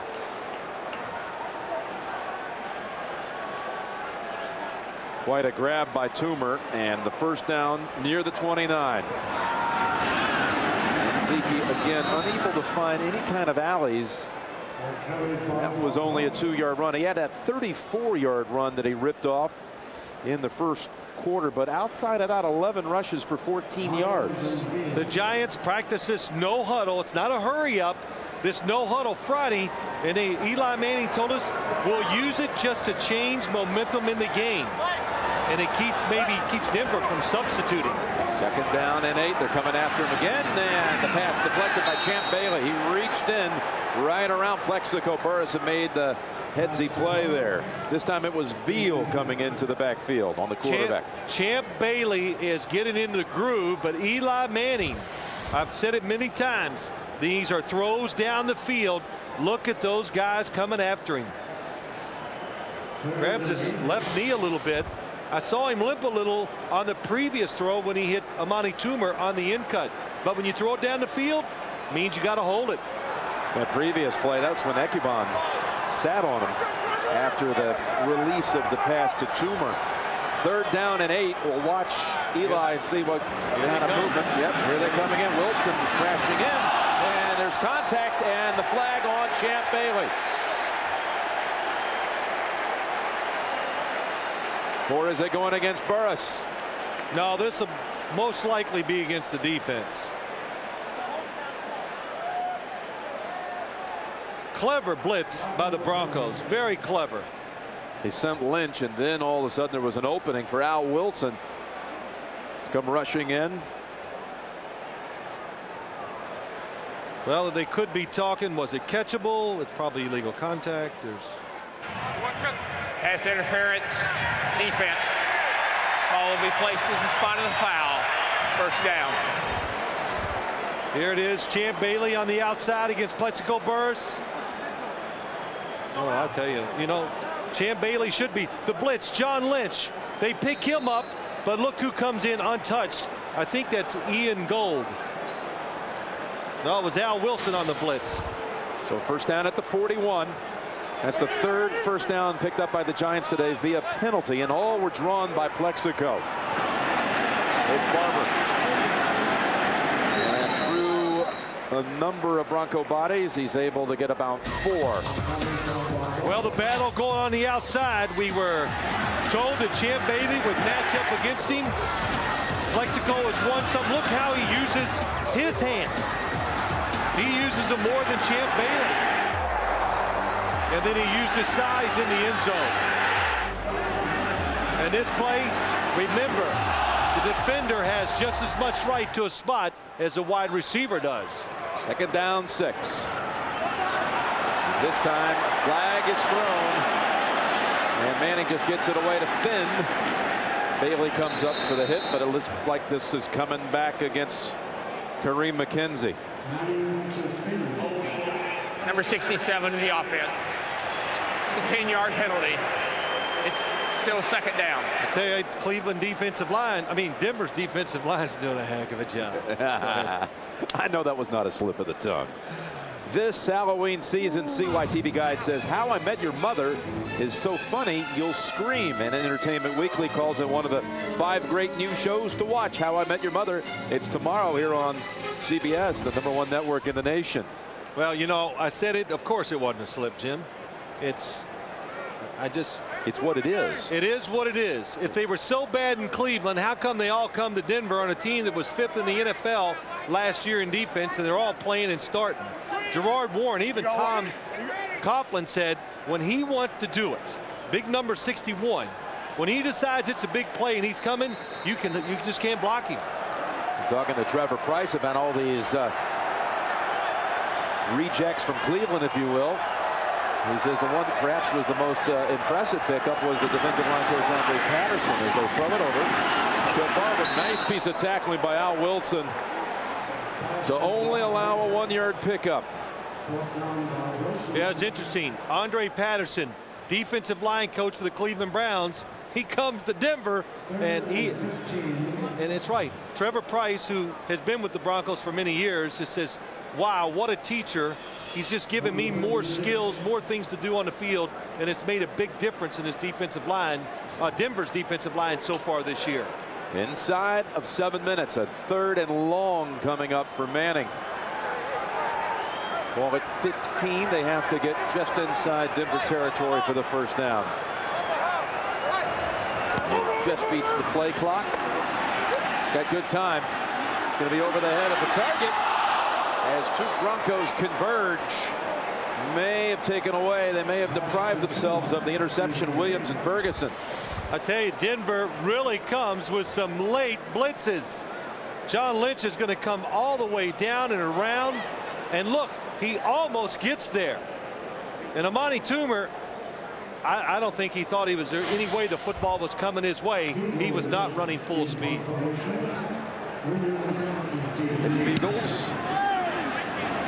High in the air. Let's see, Williams after trying to field the last one without a fair catch inside the 10. This time he wisely signals 42-yard boot. Denver takes over at the 23. Together they stand, poised for action. Anywhere, anytime, even your next football. Tiptoeing through a lot of traffic out to the 30 for 8 yards. Michael Strahan working down the line. What did you see here? Well, look at 92. One thing you notice right away, defensive end, look how trim he is. 272 pounds last year, down to the low 250s this year. He goes, he says, the energy I have on the field. He goes, I'm faster, I'm more powerful, he's more flexible, his body feels better, and it shows. He has been a force in every single game so far this year. Second down and 2. And Bell struggling to get back to the line. He won't even get anywhere close. Tuck and Strahan again on the play. And Strahan, we all know about his sacks, his specialty. He was talking about losing all that weight against the Cowboys last week. Jason Witten said to him on the field, he says, "Hey man, did you lose some weight? You look good." He goes, "Yeah, you lose some weight." And Michael Strahan said, "Yes." He goes, "Thank you." Jason Witten goes, "Man, because you're a lot quicker." Yep. So that shows you. Other players know it when they play against him on the field. And Parcells saw it too and told him it was a wise thing. It gave George Martin a couple of extra years, he said, at the end of his career. Good lesson for everybody. 3rd and 7, and Plummer scrambles away from the heat and slides for the first down and more. Discipline. Don't lose your discipline. That's why Tom Coughlin's upset. Wow, the Denver Broncos, they struggle. We've said it 20 times today. When they drop back, they don't even look comfortable. So don't be a hero. Make Jake Plummer throw it from the pocket. Michael Strahan, he's going to come up the field. Oh, that's a nice job by George Foster. Good first blow, just knocks him back. That gains 11. Most importantly, a first down. Todd DeVoe is in for Denver, and they're going to little play action bootleg, and it's caught by Ashley Lely in Giants territory for a first down. Jake Plummer on the run really knows how to throw the football. Ashley Lely on the outside. Look how far he goes up the field. DeLoach, good job there, but the perfect throw to the outside. And Jake Plummer on the run gets his left shoulder out of the way. Watch this. Get out of the way so that right arm can go forward and throw a nice spiral exactly where he wanted the football to go. Anderson, the tailback, first down, 47-yard line. Big Mike, the run for 2. That's it. And we have an update between plays. Back to you, Greg Gumbel. All right, Jim and Phil. In Oakland, Lamont Jordan this week said, "Put the team on my shoulders. I'll carry you." He goes 17 yards for a touchdown here as the Raiders extend their lead over the Bills. It's now 24-10, under 10 minutes to play in the third. Jim and Phil, back to you. Thank you, Greg. And in the AFC West, with San Diego letting that game slip away today at Philadelphia. Kansas City winning on Friday. Raiders in front, Denver in front. Arguably the strongest division in the NFL this year. 2nd down and 8. 1-on-1. Look at the cuts here, and he has to try to turn around and come back for it. DeLoach had some tight coverage over there. Well guarded. With 2 minutes remaining and down 21-17, which current quarterback would you want leading your team? I think there's a strong chance that second name might get a lot of support. Cast your vote. NFL.com. Ball at the 45 of the Giants. And again on 3rd down, Plummer. 4 out of 6. 3 times picking up the first via the air. Tough pass, and it falls incomplete, almost dangerously. Picked up by the Giants. Will Allen jarred it loose. Well, the Broncos staying in there with running people. That's why they're putting the tight end outside. But what I don't like, you're going against the corner. Will Allen. Will Allen loves this matchup. He just sticks right to him and puts here. There's nowhere to throw the football to. So the Broncos, they move the ball again, but the drive breaks down near midfield at the Giants 45. Sauerbrunn had 1 block this year. Danger of that on this occasion. Chad Morton looking up into the lights and fields it at the 17. 2010. Giants down 10. Now looking back in history, Super Bowl 21, and my partner here, Phil Simms, with that wonderful 22 of 25 performance. 3 touchdowns, no interceptions, almost a perfect quarterback rating. The MVP as the Giants won the title. 88%, so many Super Bowl records set that day by Phil that still remain in the books. At the top of the ledger. Manning looking right side, and that pass got away from him a little bit, looking over at Plexico Burress.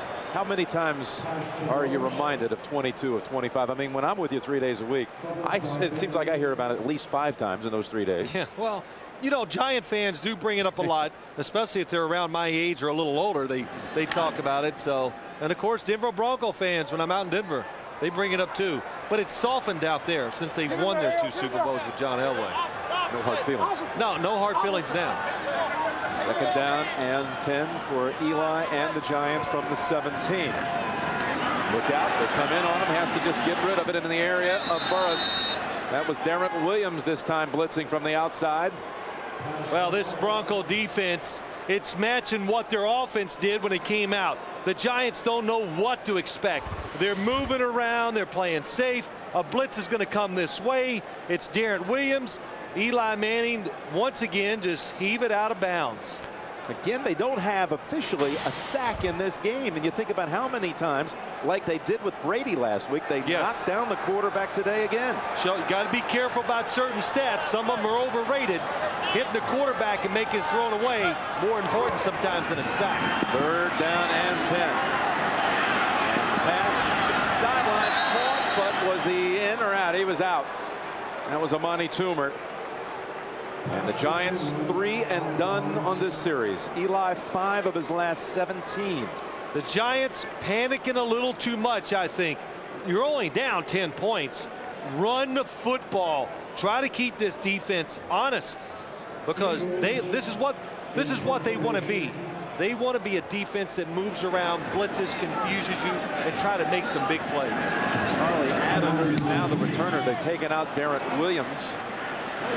Charlie Adams out of Hofstra fields it 37, zigzags past the 50 and down to the Giants into the field. So excellent starting position for Plummer and company after a 46-yard boot, 16-yard run back. We've got Survivor coming up on Thursday. Hey, suspicions are rising about former NFL quarterback Gary Hogeboom. Will his identity finally be revealed? It's TV's #1 reality show, Survivor, Thursday as always here on America's most watched network. Well, if they have like a skip and rock contest in Survivor, I promise you he'll win it. Yeah. Because Gary Hogeboom, when he played for the Dallas Cowboys, played for the Indianapolis Colts, he moved around a little after, but he could throw the football. He could throw it pretty well. Beautiful spirals, he had a really strong arm. Mike Anderson, the tailback. Plummer fires left side. It's Rod Smith for a gain of about 6. Talking about Gary Hogeboom, he played during your time for the Cowboys, number 14, and played for some other teams as well, the Colts, the Cardinals. Yeah, look at Ed Ball. Tony Hill. Tony Hill, he could throw it down the field. Well, he survived 79 career games, 37 starts. Well, sometimes that's what it is. Getting more attention now than he did when he was quarterback in the Cowboys. And he kind of took over the Cowboys, Jim, at the end of their good run they had, where they kept going to the NFC Championship game. Anderson, and he's 2 yards shy of the first. We might add that the Broncos decided to not suit up Ron Dayne today. Now, he has been quite a contributor for Coach Mike Shanahan, including in that game against San Diego. He had really the ball in his hands in the 4th quarter, picked up a big first down, leading to the winning field goal, but inactive today. Yeah, some people said some things to me like, there you go, Ron Dayne's not, whatever. If Mike Anderson gets hurt, I'm telling you, Ron Dayne's going to step in and do everything that he's been doing. 3rd down and 2. Bell in for Anderson on the pitch. This play's worked a couple of times this season, and it does again for the first. Well, that's Tatum Bell with the first down and a gain of 11. Well, you remember Jake Plummer said to us they were running the play in the game. Mike Anderson is in, and when the play was over, Mike Shanahan said to Jake Plummer, tell Mike Anderson to fake an injury. Yeah, tell him to bend over, fall down. So he comes out, they run that exact play because they want Tatum Bell to the outside, and there he goes down the field for a touchdown. So they have distinct plays, different plays they like to run with both of these running backs. From the 28 in another first with Anderson on the handoff. Look at him plow ahead and carry with him Nick Big Bryson. You know, this tandem here of Anderson and Tatum Bell, interestingly coming in, their yardage numbers very similar in the 300s. Bell is over 400 now on the year, and they were on track combined to rush for 2,008 yards if you were able to track it. That's the exact total, 2008, that Terrell Davis had back in 1998 in that storied season. We're headed to the fourth. Broncos lead at 20-10.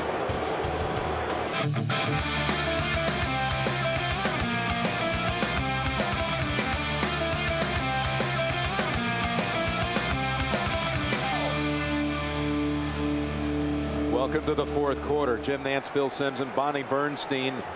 And we start the final quarter with the Broncos moving the football at the Giants 22. Second down and 4. Go with Anderson. Shakes off a tackle and has the first down. Carries a whole cavalcade of players with him. Broke away from Clancy. Well, Jim, you just breaking away. You're saying it right. That's why we're not seeing Tatum Bell even more in this game, because Mike Anderson and the offensive line, we got to include them. They're all over these defenders. They're just being tough. This is as tough as I've seen this Bronco offense so far this year. They are willing themselves to run the football, and it's worked. Anderson now over 100. Play action fake. And Plummer looking, firing to the back of the end zone over the head of Todd DeVoe. You remember earlier in the game we were talking about Plummer throwing the football inside the 20 in the red zone. He completed 2 more passes to make it 12 straight completions in the red zone. One of them a touchdown. Those 12 straight completions, 7 of them going for scores, and now finally an incompletion inside the 20. And look at them today. Their trips, 2 of them, twice for 6. 3 tight ends, second down and 10.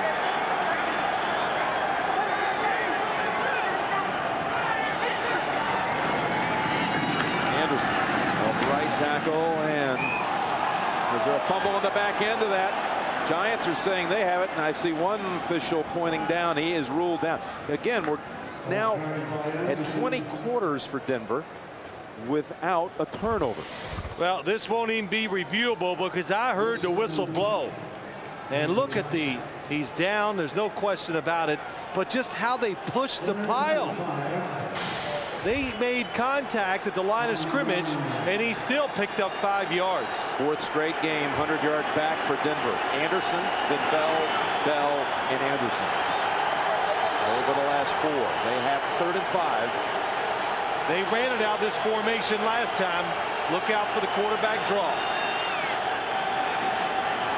With pressure, and the ball is on a pass or a fumble. Giants fall on it, and all the officials looking around and no one making a signal. Well, doing the right thing, let the play go, but that was an incomplete pass. He was throwing it. They signal recovery, Giants, and you know the Broncos will be looking at this one. Yeah, they better duck because there's going to be a red flag flying out there. Jake Plummer, watch. Well, okay. No, he had Justin Tuck on him, and you talk about the Tuck rule. It's coming up. The ball could have fallen out of his hand, so he was making a passing effort. Did he fumble the ball before he threw it? Well, he just showcases the red flag in his face, doesn't have to throw it. Denver is challenging the ruling on the field, saying it's a forward pass. That first replay certainly looked like an incomplete pass to me. Jim, I just got to see, does it fall out of his hand? Is the arm going forward? Yes. Oh, absolutely. There. I got a better look at it that time. Look at the whammy on Plummer. Yeah, front and back. He does not lose control of the football. The arm is going forward. Well, right there, you saw it from the side. But I do like the way they handled it, Jim. Don't blow the whistle too quick. Well, this is it's a 3-point decision is what it is coming up on this challenge, because if it's ruled an incompletion, this will be a chippy for Jason Elam. 4th down would be on the way. of course, you got the Broncos, which statistically they could care less, but they have that chance to set history. Never in the history of the NFL has any team gone 5 complete games in a row without a turnover. They just have a quarter to go to complete that. They're so sure that they're going to win the reversal. They've got Elam out on the field. You like streaks. Yeah, this is a good one, though. If you're a coach, how much do you think Mike Shanahan likes this one? Oh, no, this one. But then last year, the New England Patriots, every week with Bill Belichick, it was a new streak. And I always loved the interaction between the two of you as he'd go, yeah, that's great, Jim. Great. Nice fact. Thank you. Was that an interaction? It was a lack of interaction. Well, the Giants have their offense huddled. You agree, though. You say it's a forward pass, too. I think this is pretty conclusive stuff.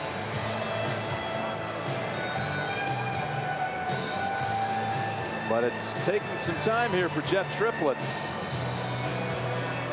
Not even looking at it. He's comparing some notes.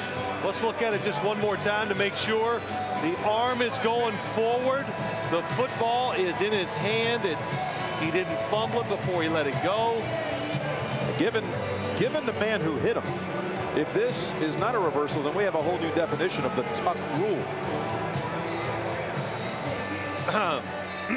And why is Did you say something? No, I didn't say that. Field goal. After reviewing the play, reversal. Quarterback's arm was moving forward before it came loose. Therefore, it is an incomplete pass. It'll be 4th and 5 on the 9-yard line. Please reset the game clock to 13:22.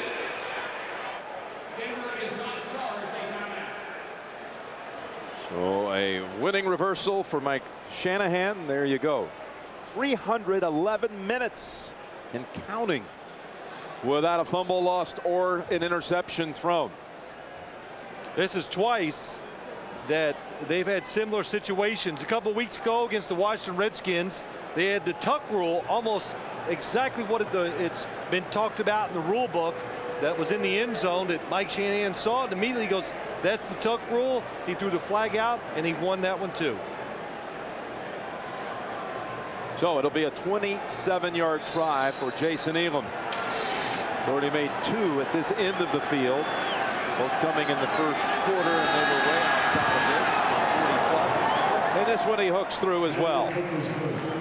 Still, the Giants are within 2 scores early 4th quarter, 23-10 Denver. Coming up tonight on 60 Minutes, Michael Jordan one-on-one with Ed Bradley.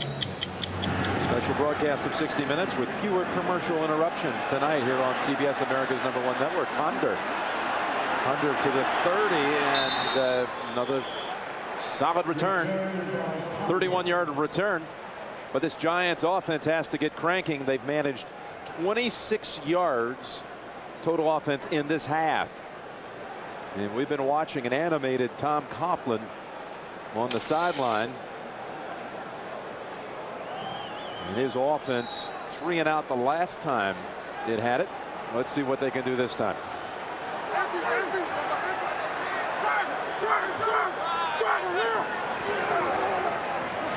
That's Barber. Good run of about 9. With Steve help free him. Here's what we've been seeing with Tom Coughlin. Very animated, passionate, into the game, plays it along with the players. You know, Phil, we were around this team twice last year, and to see the atmosphere and the way this relationship with Coughlin and his players has evolved in 1 year, it is substantially different than a season ago as Barber moves it to Denver's end of the field with a run of 8 yards. I can do it really quick. Last year, Michael Strahan would openly say that he wasn't getting along and didn't like the coach. If you ask him now, he goes, I love the guy. He's everything you want in a head coach. It's amazing to turn around, and I'd say it's something like this, Jim. It's like sometimes you disagree with your father, then after a while you sit back and go, you know, he's right. He was right. Let me do it his way, because he's got experience and he believes in what he's doing, and he's doing it for the right reasons. 2nd down and 2. The Giants. Good pitch it over to Tiki, but that's really for no gain. 3rd and 2 on the way. Big 3rd down for the New York Giants. You got to look at the clock. There's 11 minutes and 50 seconds to go, and it does start up again. You got to think, okay, we got this possession and probably 2 more. So you need 2 touchdowns. So you get in a situation like this, you almost think, man, I might go for it on 4th if the opportunity is right. Shockey has been quiet in this half without a catch. He had a huge 4th quarter last week at Dallas. Over 100 yards alone in that 4th quarter, and they pick up the first. With Toomer at the 40, working with Champ Bailey, shifting over to Toomer on that play. Gain of 8, good for the first. That is a play. This play here, they have thrown this many times this year. The wide receivers just go up the field, and when they turn, Eli Manning's let the football go. They love to do it when the defensive back is really close, and it usually goes to Plexico Burress, but not that time. Carter wide to the right. Burress wide to the left. On 1st down from the 40, they cross him over the run. And Barber gains only 3. John Lynch stuffing the middle. Yeah, by changing it up though, Jim, and just running the football every once in a while, it takes some energy away from the defense. And this Denver Bronco defense, it's about energy and emotion, making things happen.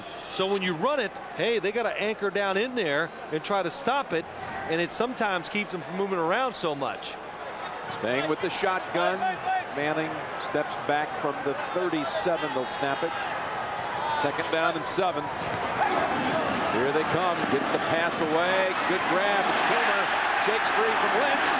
And he's down, but not until he has the 1st down. Champ Bailey had to finish him off at the 27. Well, John Lynch just can't like what he... There's 2 blitzers coming from this side. Eli Manning sees it, throws what they call throws a short route, the hot route. John Lynch has got to know it's coming, and then he doesn't make the tackle, so that's disappointing. Good job by Eli Manning. Nice catch by Amani Toomer. 1st down, New York. Moving it for the first time in the 2nd half. Jordan drop and batted away at the line. Ekuban of the Broncos. Yeah, good thing too. Champ Bailey being he was coming after it. Ekuban, 91, sees it, gets his hand up.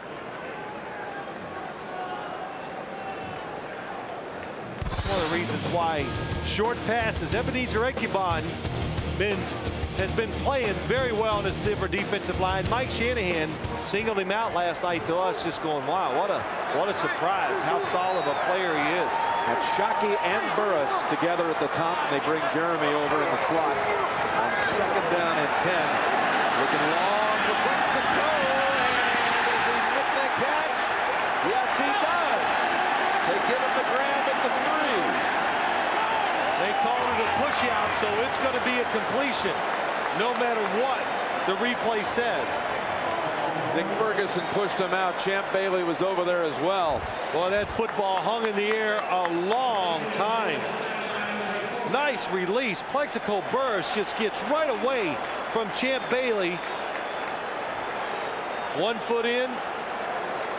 And Eli Manning under pressure against Gerard Warren. He wasn't pushed out, he was pulled out.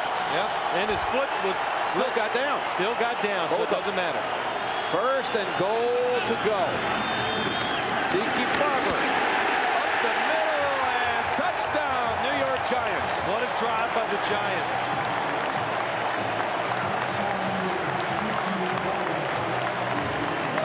Unresponsive through the first, 3rd quarter and early stages of the 4th. The Giants get it going on this series. David Deal coming across, making a good block, and Tiki Barber with some tough running inside. The Broncos on the retreat that whole drive, and it leads to a touchdown by the Giants. And the extra point by Feely. We've got a 6-point game.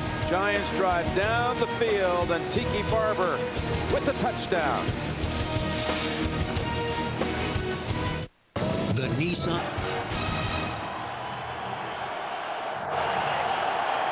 and the crowd enthused, unlike any other point today to this point. Even into that win, kicks it. Kyle Johnson on the fly at the 25 and out to the 33. You've thought the Giant backing here has been quite reticent until now. Well, that touchdown woke him up.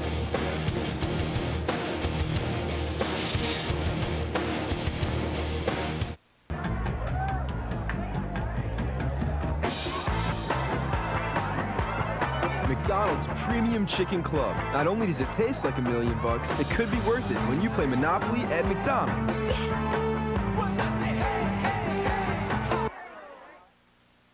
We're out of here. It's Monopoly, it's McDonald's, it's $1 million. I say, hey, hey, hey.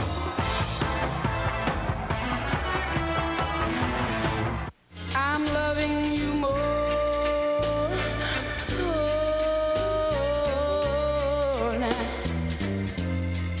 Loving you more every day. Yes, I am. No matter where your relationships take you, you'll find more bars in more places. That's the goal of the largest digital voice and data network in America. Singular's all over network. Singular, raising the bar.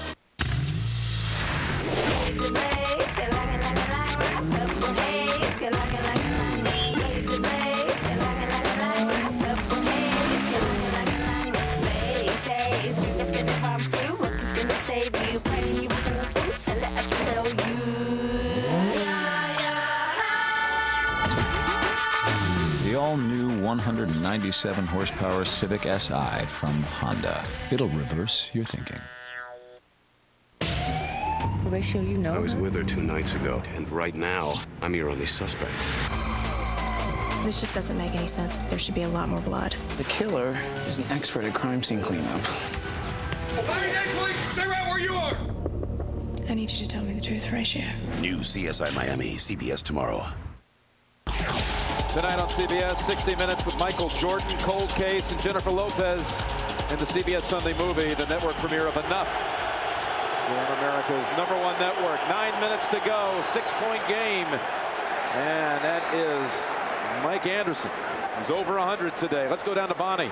Jim, I want to go back to the improved relationship between Tom Coughlin and Mike Strahan that you were talking about. When we pushed Strahan for details, he said, look, he's happier, he smiles more, he's a little more relaxed, and he's learned that the players run the team. He said, let the players run the team, and Coughlin has done that when he makes decisions. He comes to players like Strahan.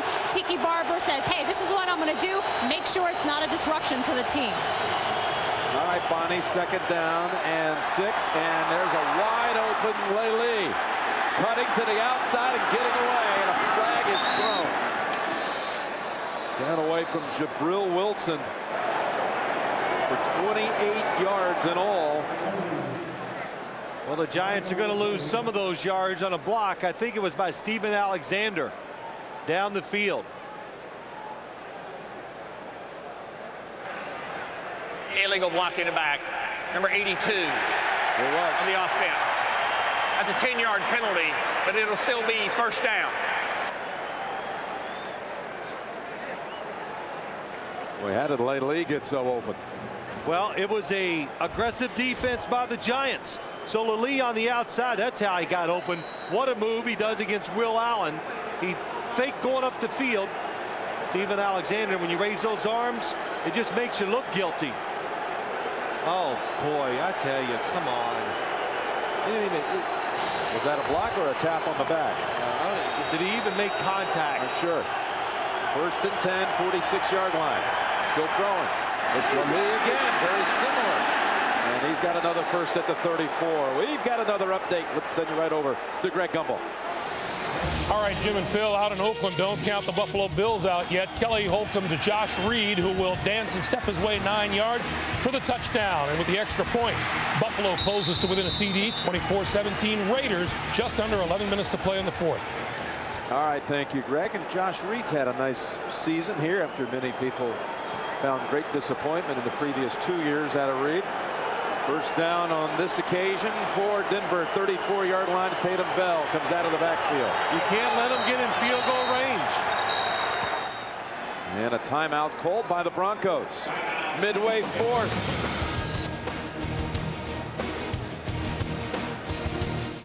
The NFL on CBS is sponsored by AmeriQuest Mortgage, proud sponsor of the American Dream, and by Star Motorcycles from Yamaha.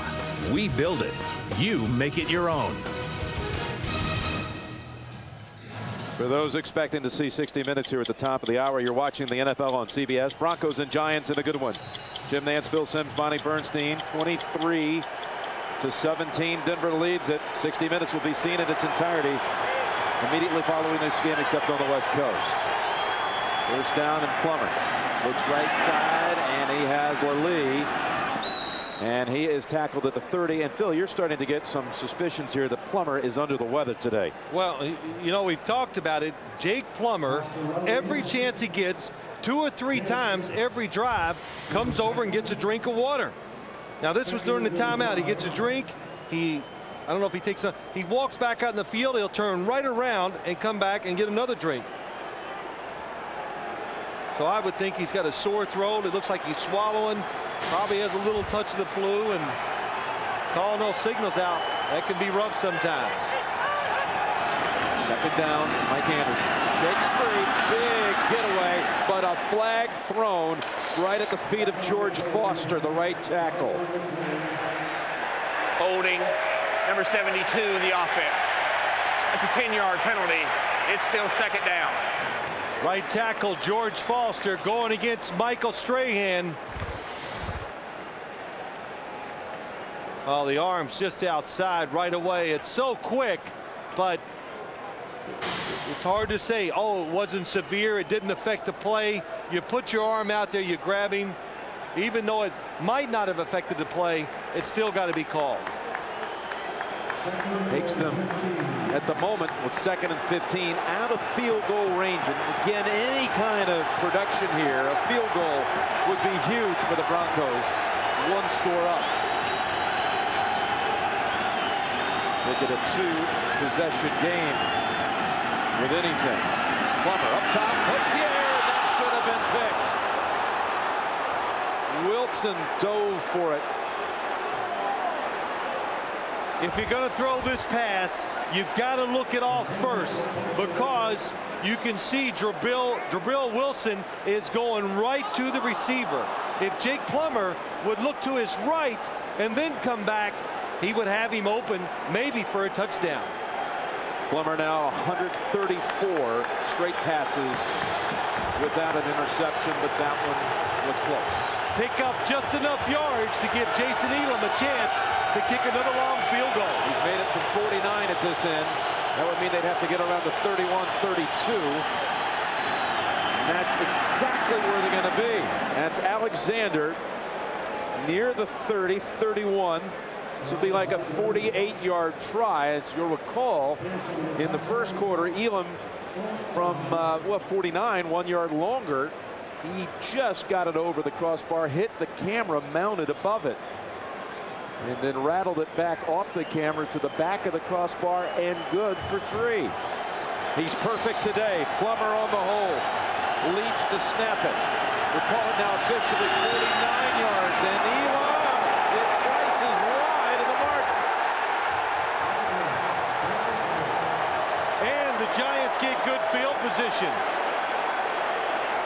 They'll get to take it over at the point of the kick, which will be the 39.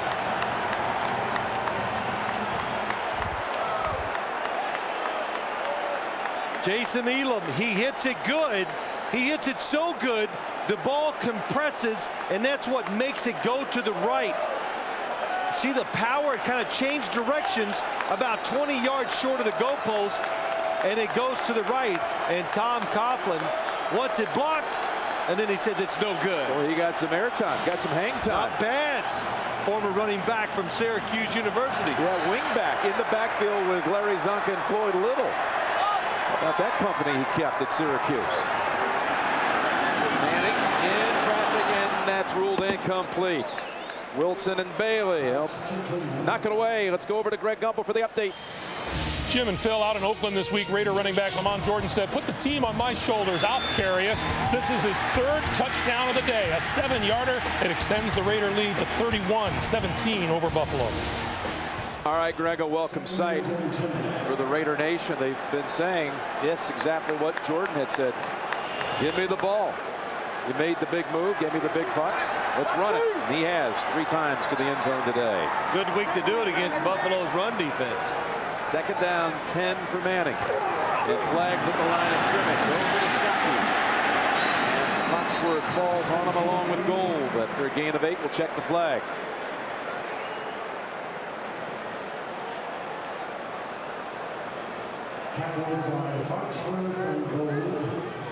This is starting to turn into a illegal formation offense. Wide receiver covered up a man on the line at the initial formation. It's a 5-yard penalty. Still 2nd down. Can't do it. I'm trying to see where the penalty would be. Down here, he's on the line. This receiver must have been on the line, then he stepped back. And if you do that, that is a penalty. You can't even line up in a wrong formation and then shift. You always have to be in the right one. 2nd down, 15. Manning steps up, launches, and the pass is picked off. What a catch. Champ Bailey with the interception. And what a grab it was. The Giants had what they wanted. They had the receiver open coming across the middle. I think Eli Manning, I couldn't see if he was under pressure, could have waited just a little longer. Plexico Burris, watch him come across the field. He's got Champ Bailey to his back. Wow, what an effort by Champ Bailey. And it makes you think, look at this catch. Plexico Burris should have laid out for the football, and Champ Bailey wouldn't have had a chance to catch it. Eli, no pressure. Good job of sliding in the pocket. And I know he's saying, "You kidding me?" How about the way that Bailey secured it with both hands underneath? And Denver takes over at the 42 inside of 5 minutes. Giants do have all 3 timeouts. Still plenty of time. That is Anderson for 3. College life rocks the sports, the parties, but next Sunday, CBS presents a world premiere movie just in time for Halloween, Vampire Bats. It's next Sunday on CBS, America's most watched network. I was about to say this script is now kind of a familiar one for the Broncos. For the 3rd straight week, they have a double-digit lead in the 2nd half, and then they have to hang on by the fingernails. Against Washington, they were up 21-10, denied a 2-point try that would have tied it at the close. Against the Patriots, up 28-3, and the Patriots actually got it within 28-20. 2nd down and Anderson. Short yardage inside of 4 minutes, and the Giants signal for a timeout. This one was 23-10, and the Giants got the touchdown here in the 4th. So that's the first timeout called by the Giants. Look at the time of possession. Similar to last week, the Giants against Dallas had the ball for just about 22 minutes in that one. I'm Coughlin saying we need more plays. Next Sunday, it's a regional week for you on CBS. Many of you will see the game in the late window. The Chiefs at the Chargers. Oh, the AFC West rivalry. Our weekend action gets started next Sunday at noon. Greg and Dan and Shannon and Boomer. Guys back at the studio with the NFL Today next Sunday, regional Sunday here on CBS. Again, 60 minutes coming up, except for those of you on the West Coast. Michael Jordan interviewed by Ed Bradley. Tatum Bell in the backfield. 3rd down, 5. What do you expect, Phil? Well, Jim, they love this formation. Should throw it inside by the Giant defense, what they're doing. Pass batted in the air and incomplete. So close. Antonio Pierce. And that would have had the Giants set up at the Denver 47. What I don't like about it again, you have Tatum Bell out there running a route against a starting corner for the New York Giants. Will Allen, twice today he's been in this situation, and twice he has been all over the receiver. Sauerbrunn to punt. Chad Morton to field it. Has to run up, now runs away from it. And it's going in a favorable direction for the Giants. Down at the 28, and there is a flag in the middle of the field. It's against New York. It could set him up well back inside the 20 near the 10. Only a 26-yard boot as that ball bounced and reversed field.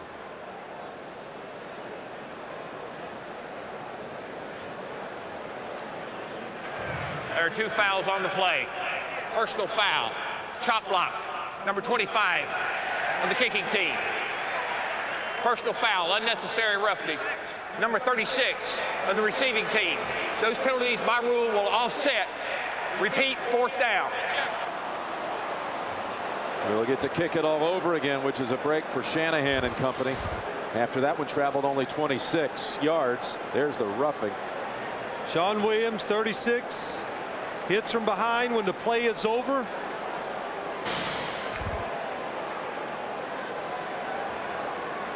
When you're away from the play like that, the NFL, they have made it clear, no unwarranted hits, especially like that, and it kind of comes back to the Green Bay game down in Tampa Bay. Keep the players safe. Chad Morton again. He's back inside the 10.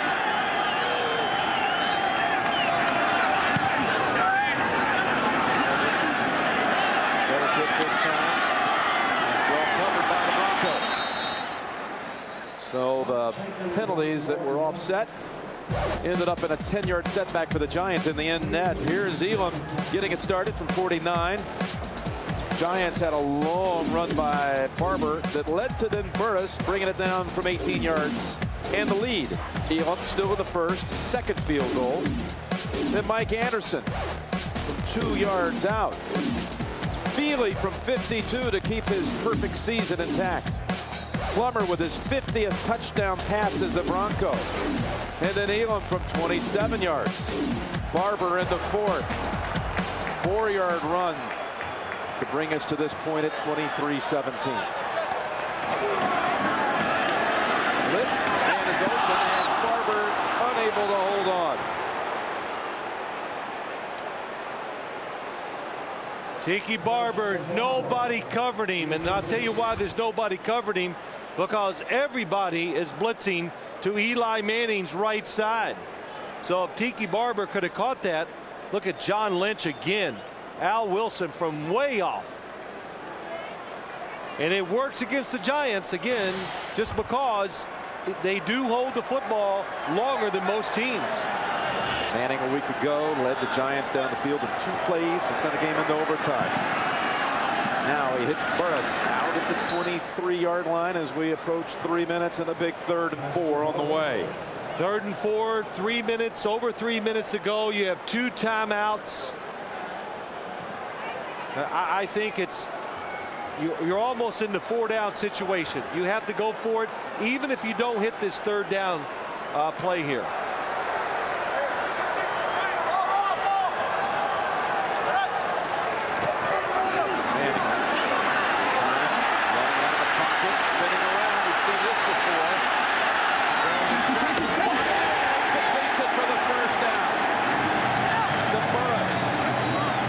Almost identical to a late hookup with Burris against the Cowboys last week.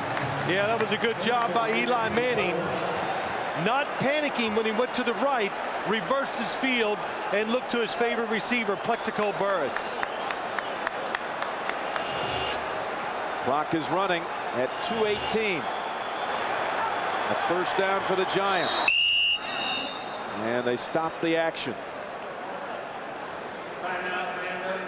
Broncos want to settle down. 30-second timeout. Plus they've got Darren Williams down on the field.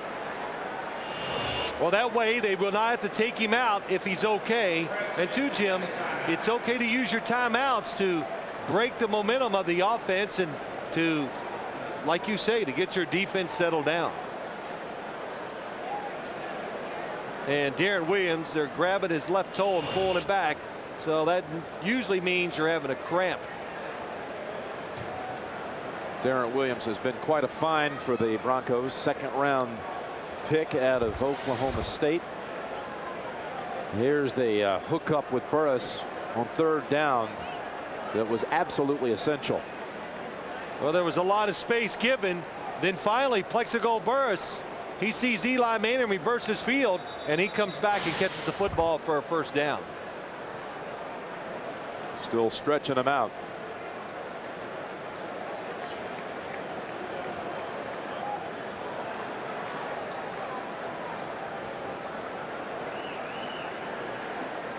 So Darren Williams will step off the field. Well, they've just gone final in Chicago. We want to welcome that audience that saw the Bears beat Baltimore 10-6. It's been a good one here at Giant Stadium. Jim Nantz, Phil Simms, Bonnie Bernstein. Giants down 6 with 2:13 remaining with 2 timeouts and a first down from the 29.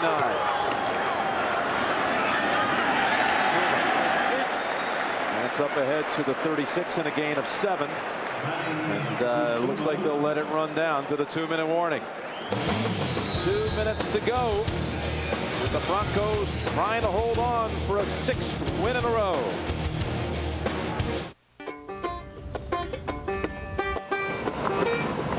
Minutes left, and Burris is on the sidelines. After that big third down catch, the Denver defenders landed on him, and his collarbone, the doctors have been checking him out. Be curious to see if he comes back in. But you saw Darren Williams is back in. A run for the first with Barber out to the 42. Gain of 6. And they're going to hurry to the line. Plexico Burris comes back in.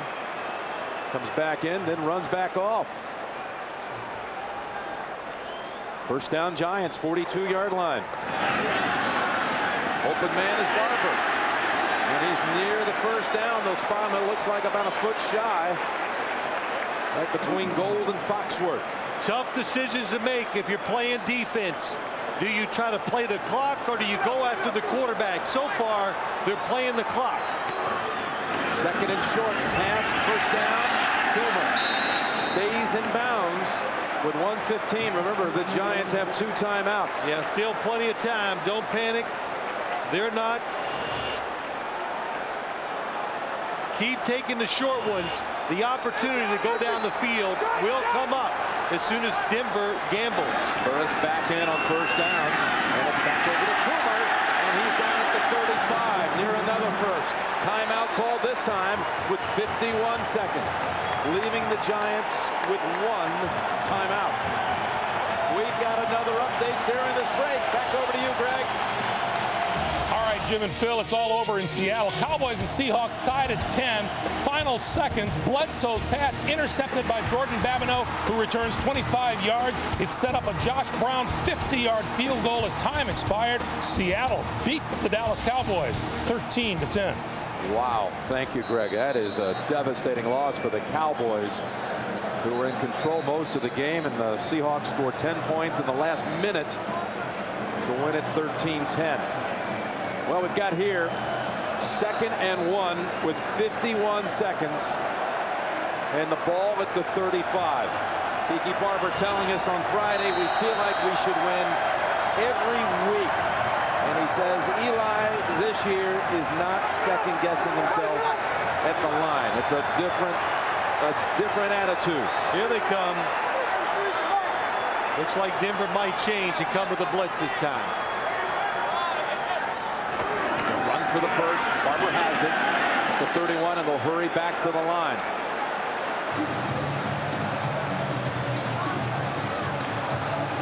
Now inside of 40 seconds. No spike. Manning left side, and Burris did not get the second foot down. 34 seconds. The Giants, when you watch them play this season, This passing game, I've told you many times, they like to throw it down the field. When they get inside the 35, Tom Coughlin believes take a shot. Somebody can run a double move, throw it deep down the field, try to get in the end zone. In practice on Friday, they had many plays that did exactly that. On the 32. Going for the big one. Down the field for Carter, and incomplete. Boy, there was some contact, but no flag. That's what they did. It looked like Tim Carter to the outside gave a little move trying to get deep down the field. And you're right, Jim, there was quite a bit of contact in the end zone. Going against Dominique Foxworth. Boy, that's close. Oh, good job by Foxworth. That's why there's no penalty called, because he turns and looks for the football. Crowd gasps, I should say, when it sees the replay go through the fingertips. Would have been a very tough catch. Third down, and Manning has Shockey, his first catch of the second half, and it's a big one. Out of bounds at the 8.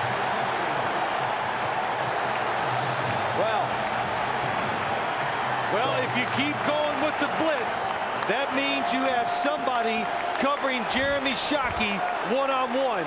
Here comes the blitz. Ian Gold up the field. What a nice move by Jeremy Shockey. He looked inside. Ian Gold started to look for the football, and he realized it's too late. He broke outside. The game plan all week, practice all week, and it's coming down to a couple of plays. From the 8-yard line, 21 seconds. Fake to Barber, across the middle, and too low, and very nearly picked up by Darren Williams. That was intended for Amani Toomer, and he is now going to have to come out. Well, that football, Darren Williams coming out, that football fell out of Eli Manning's hand, and that's why the throw was low. 17 seconds. Burris, he's got Bailey on him at the top of the screen. Huge height advantage for Plexico on that left side. Manning across the middle. It's Barber. Barber collides at the 2 with 10 seconds. Timeout. Boy, they lost a couple of seconds there as Lynch and Gold come up to converge on Barber at the 2-yard line. And the Giants now are out of timeouts. The Giants ran this play against the Dallas Cowboys the last game of last year, and it scored a touchdown. Not many teams run this screen inside in this situation. It happens fast. Tiki Barber, Eli Manning throws it under the defense. Look at big hit by Lynch. John Lynch. Manning looking for somebody to get the attention of the timeout. Strahan.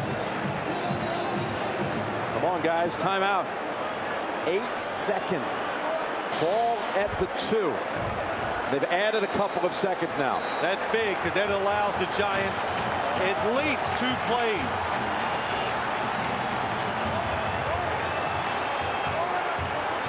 If they throw it in the end zone.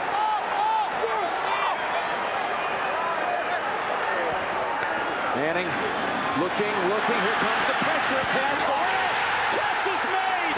It's Toomer again against the Broncos like he did back in '98.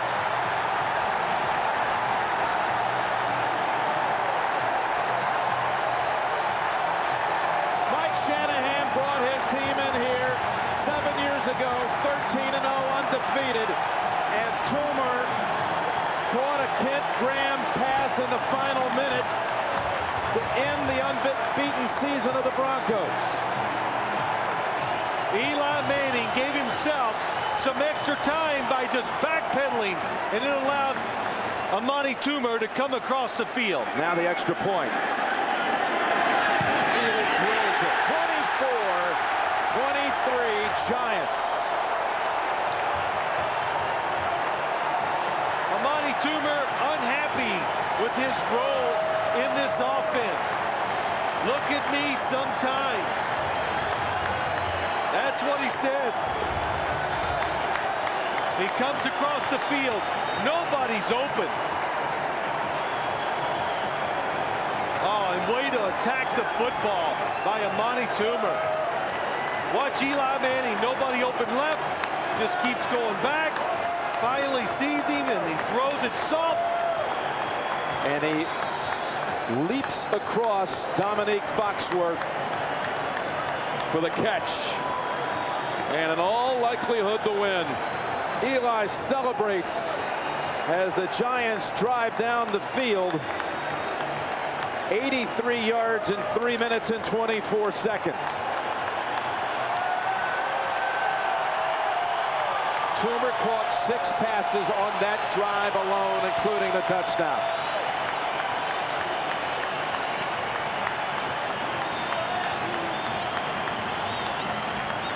All the body English in the world couldn't stop that one.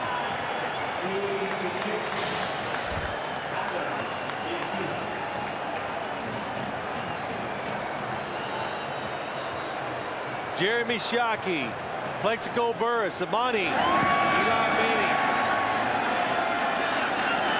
A lateral back. This will be it. Adams. And there's the turnover that ends the streak and ends the game. On the last play, the Giants get the football back to clinch it. Butler walks away with the football, and the Giants have a thrilling victory here, 24-23.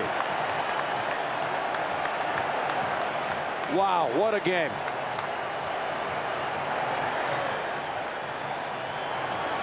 Again tonight on CBS 60 Minutes, Cold Case and Enough, starring Jennifer Lopez. For Phil Simms and Bonnie Bernstein, Jim Nance, thanks so long from Giant Stadium. Giants have won it with 2 touchdowns in the last 9 minutes. They end the Broncos' win streak at 5. Good night, everybody. How can working with the right financial advisor answer the question, what if? What if I retire at 58? At 62. We both retire. At the same time. What if we help the kids buy their first house? Make a big gift to our alma mater? Want to live 6 months a year in London? Spend the winter in Palm Beach? What if we buy an antique store? What if I want to adjust my plans a year from now? Introducing Envision from Wachovia Securities, a new way of working with our financial advisors that starts with your life and plans your money around it. Talk to us. And now, it's time for the Wachovia Uncommon Performance of the Day. With 2:37 remaining in the game between the Chargers and the Eagles, San Diego kicker Nate Kading's 40-yard field goal attempt is blocked by Quentin Michael. Matt Ware returns the ball 65 yards for the touchdown as the Eagles defeat the Chargers 20-17.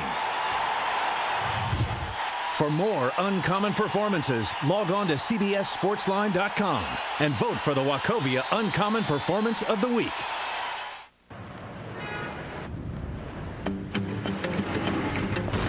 Sports thanks you for watching this presentation of the National Football League. NCIS, Tuesdays on CBS, America's most watched network.